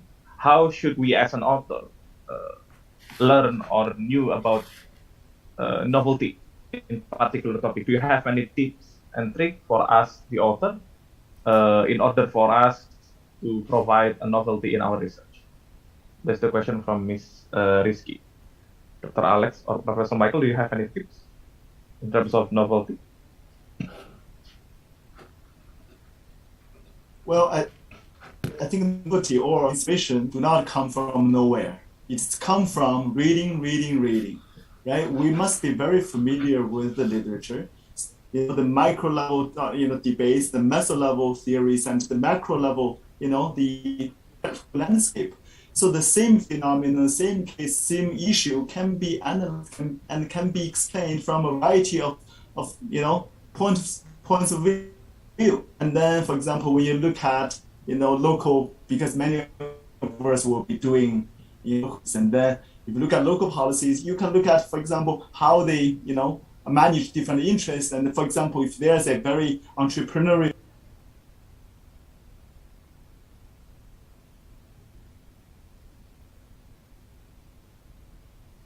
many ways, unlimited number of ways. So the key is match the story with the proper analytical or theoretical framework. And then how do we get the inspiration? How do we get the novelty? Reading. So never stop reading. And then really, for example, what I always suggest my PhD student is to really take a look at the recent issues, journal issues published in top journals, policy studies, policy sciences, policy studies, journal governance, and look at what are the kind of theoretical frameworks used by, by other scholars, and these are all top journals, and then they lead the way. I think looking at those kind of really cutting-edge, state-of-the-art papers can really offer us lots of inspirations that can lead the way to novelty. Thanks. Thank you, Dr. Alex. Professor Michael, do you have any comments? Or novelty? Yeah, I mean, it depends a bit on how you define novelty, and I mean, I think that the idea that it's kind of novelty for the sake of novelty, is not a good thing. So one of the concerns, especially in the policy sciences, is there's a tendency to coin a lot of neologisms. So you can take any word and put policy in front of it, and then all of a sudden it's a new idea. So you're talking about learning, you're talking about policy learning, you're talking about diffusion, you're talking about policy diffusion, and so on. Sometimes that's valuable and sometimes it's not. If I think the reviewers usually do a pretty good job of sort of sussing out when it's valuable and when it isn't. So if they think that this is just a sort of obvious attempt to be novel for the sake of being novel, they'll usually say that and it'll be rejected. On the other hand, there clearly is an idea in the policy sciences. I mentioned this before. People like to have new cases in the sense of temporally of being recent cases as opposed to past ones. That's not a hard and fast rule because in some cases the newness of the case is not depending on the temporal nature of it, but it's because it's a case that hasn't been examined before. So in that sense, it may be an old case, but it's a new case as far as the literature is concerned. It does help to have something like that. It's a very interesting question, and I'd mentioned this before. I mean, if we had a lot of time, we could get into it. But one of the issues in the sciences generally, and it's also true in the social sciences, is around replication.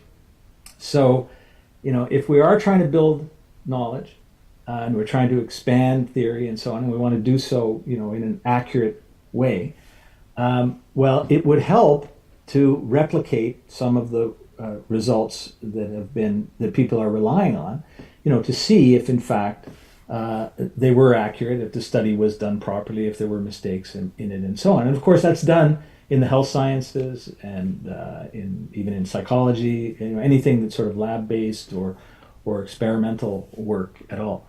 We could probably do more of that in the social sciences and in the policy sciences. But it is very difficult to do that. There are some ways to get a similar kind of result, but to do it in a way that to do it in a different way that makes it appear a little bit different. So, for instance, a lot of people now do bibliometric reviews, which are, of course, kind of meta reviews of the literature, and usually when they're doing the meta reviews of the literature, they're also critiquing the literature, and that can serve as a kind of critical replication study. If you're saying, for instance, there are 10 studies that have looked at this particular aspect of policy diffusion, but there are 300 that have looked at it at another type and have said the opposite, then it is a kind of critical replication study, and you can do something like that. Now, would you call that novel? I mean, in a way, yes. It wasn't done before, but it may not be what you meant by novel. Okay, thank you, Dr. Alex and Professor Michael. I think we need to go. I have one last question for both of you. Since we have talked a lot about journal, and Professor Michael already said that in terms of publication, there are actually a lot of avenues that we can consider if you want to publish our publication out there. There are like journal, book chapter, and books. In terms of junior researcher, because there are a lot of junior researchers and people that have never actually published their publication in international publication. In terms of junior researcher, which avenue do you think is the more viable the more accessible for us young researchers in terms of getting our argument out there, whether it is through journal, through book chapter maybe, or to other form of application. Dr. Alex and Professor Mike. Michael, please. Go ahead. No. Do you want me to go ahead? I can say something that is it's just a reflection in a way on how things have changed around that.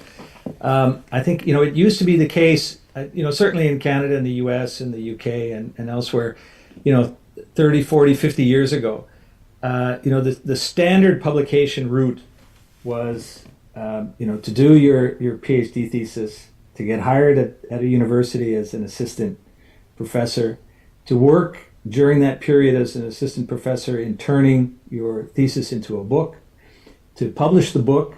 When you publish the book, that would usually be enough to get you tenure, and then you would only start to maybe do articles and research and so on as an associate professor once you could access research funds and so on because you published the book and so on. Those days are gone, and never to return. They're finished. The pressure to publish is overwhelming. That's the bad news. The good news is that there's lots of different venues, as you said, and lots of different possibilities, to do that. But there are still, books are still possible. Edited books still have a function and a use, especially pedagogically. It's if you can find obviously a textbook and an edited collection which is on the topic that you're interested in, that's perfect for teaching purposes, and the publishers know that. So those are possibilities. But I think the focus realistically, has to be on peer-reviewed articles, and the rule again, sort of unfortunately, is as many as you can do in the time that you have in front of you, and this is not necessarily the best arrangement, but I think that's realistic. Okay, Dr. Alex, you have some comment? Nothing to add. Okay, I think thank you very much for that, Professor Michael and Dr. Alex, because we have limited time constraint. A very interesting and a very insightful talk today we have. Hopefully, it could give a lot of insight to us here, the participants. I yield back the time to the MC or to the committee. Thank you again for your participation, Professor Michael and Dr. Alex. Hopefully, we could meet at another time because we could talk a lot more about the tips and tricks of publication. Thank you. Again, I give the time back to the MC. Thank you. Thank you. Evening for Michael and good afternoon for Professor Alex and all of us here in Indonesia.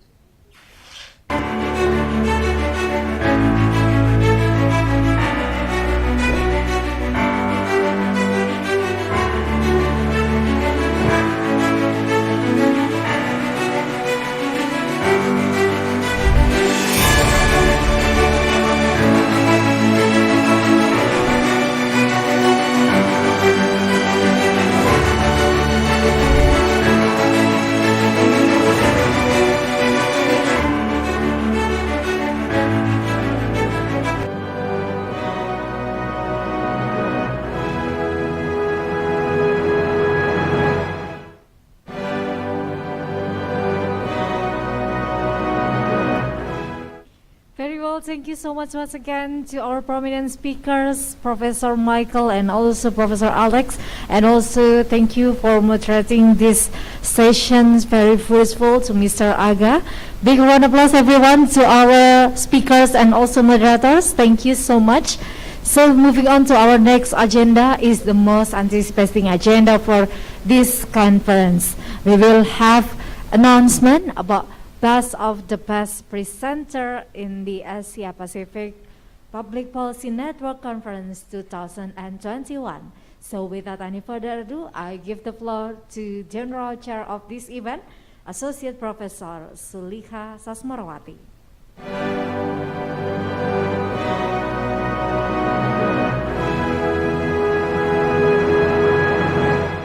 Okay, thank you, Master of Ceremony. Hello everyone. Finally, we come to the last session of our conference. I would like to tell thanks to everyone, to Professor Michael Hollett, the President of Apppn, Associate Professor Alex Hay, for today's excellent session. I would like to thanks to everyone, the presenters, the participants, and all the teams that make this conference successfully being held until today and this session. Herewith I present the award of the best presenter that goes to one.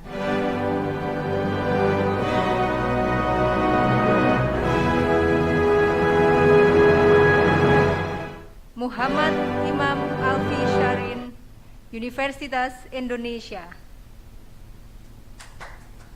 May I call Muhammad Imam Alfi Sharin to receive this certificate? Okay, we can move to the next one. Nai Kang Feng from the University of Hong Kong. And the third one, Names Kilem City, OP Global University.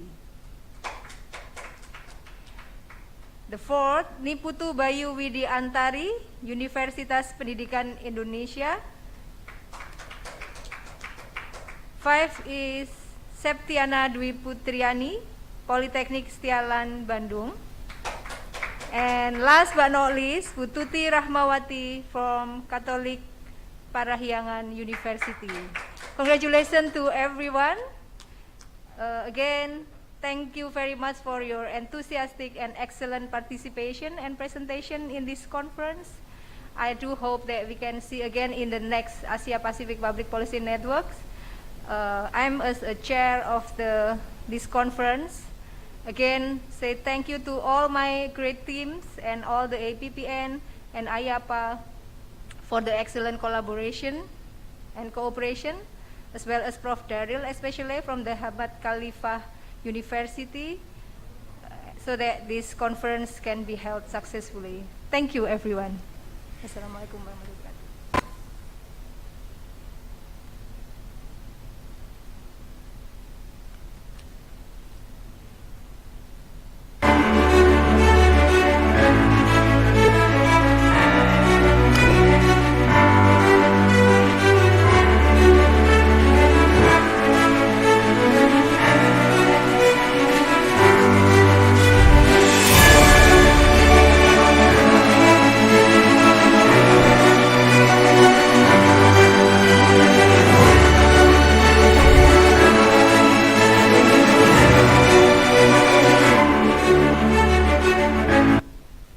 Very well, big round of applause to all of the best presenters of the Asia Pacific Public Policy Network Conference 2022.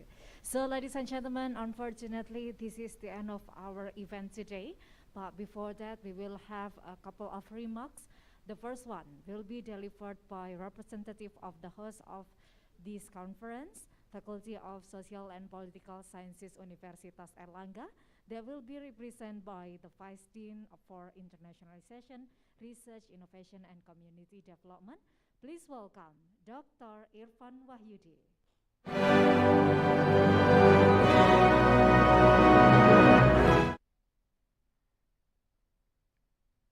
Assalamualaikum warahmatullahi wabarakatuh. I'm grateful and feel honored to be the witness of this successful conference. And we have also joined the various programs that held through this conference that hopefully will enrich the experience and also knowledge of everyone that involved in this very good conference. I send my gratitude to the partners that supporting this conference, and also to the prominent speakers that has also opened wide range of knowledge for all of us here. And hopefully we will meet by next year or in the nearest future where we can collaborate further, and hopefully this is not the last conference, and this will be an opening for further collaboration between institutions globally, and also open many chances for further research, collaboration, and international joint programs between involving partners here. Representing the faculty and also the university, I would like to say thank you to all involving partners, and also hopefully that we can spend more time in making the probably most important of this as an output, that is the publication materials. And thank you once again. Apologies for any inconvenience caused, and hopefully we will see each other again soon. Wassalamualaikum warahmatullahi wabarakatuh.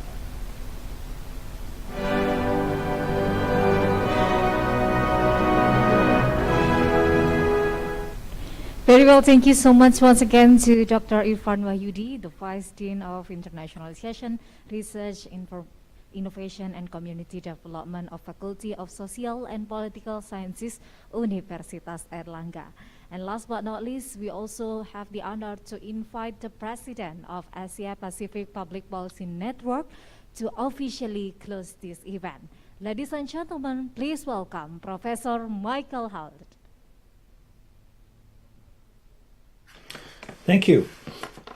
Well, I'd like to congratulate the prize winners, and to join with everybody, I think, in thanking Professor Asmarati and her team for putting together this 7th annual conference. It's an excellent series, I think, of presentations and discussants, some great work on the technical side, and I think the conference has been quite a success. So normally we would be, of course, in a large auditorium, and everyone would show their appreciation with a round of applause, but hopefully you can imagine that happening at this time. One thing to note, and I think which again is just an expression of our appreciation for this, as Alex Herr mentioned in the previous panel, putting on a large virtual conference sounds, to the uninitiated, it sounds potentially easier than doing a live conference, but it's not. There's a lot more work that's involved. It's very difficult to coordinate the speakers across time zones and so on. And very often, there are technical issues as well, which crop up from time to time. So I think the organizers really deserve congratulations for having mounted this conference in a very difficult time and very difficult circumstances. And certainly in terms of the virtual conferences, which I have been attending over the past year or two, this was the one with the least number of technical issues or glitches. And although I am firmly hoping that our next meeting next year will be a live one, if it's not, I hope that we can count on the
from format to future topics for panels or plenaries, what have you. And please email me or anyone else on the APPN steering committee and give us those ideas, and we'll make sure that they're incorporated in future iterations of the meetings.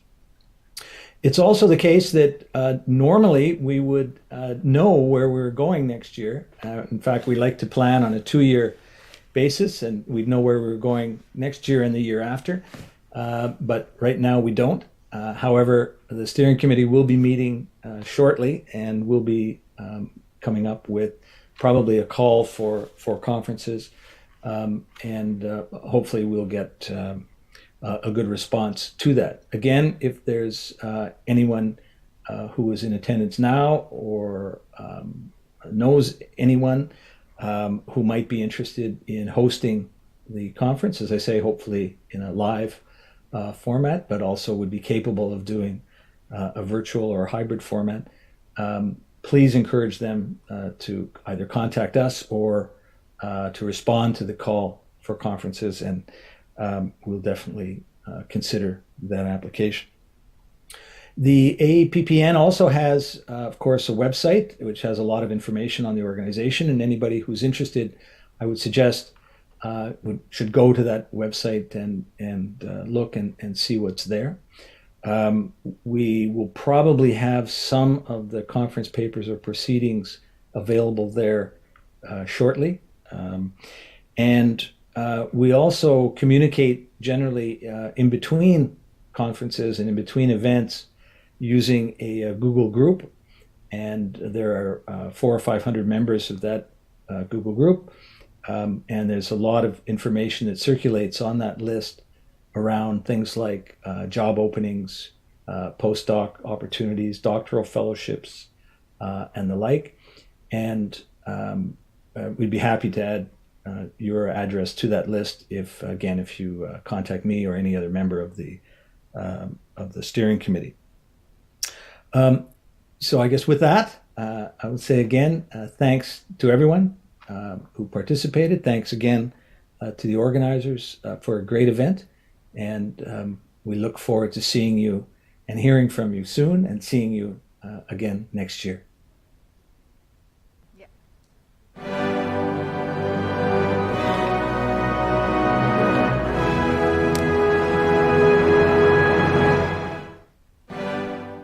Thank you so much to the warm remarks to Professor Michael Howlett.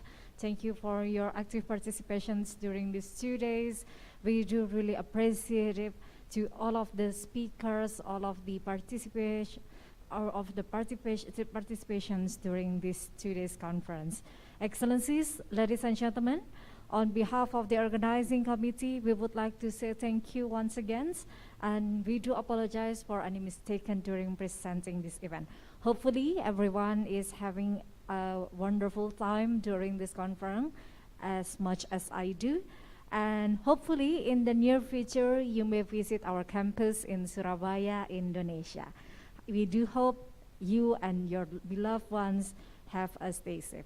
Thank you so much once again. Wassalamualaikum warahmatullahi wabarakatuh.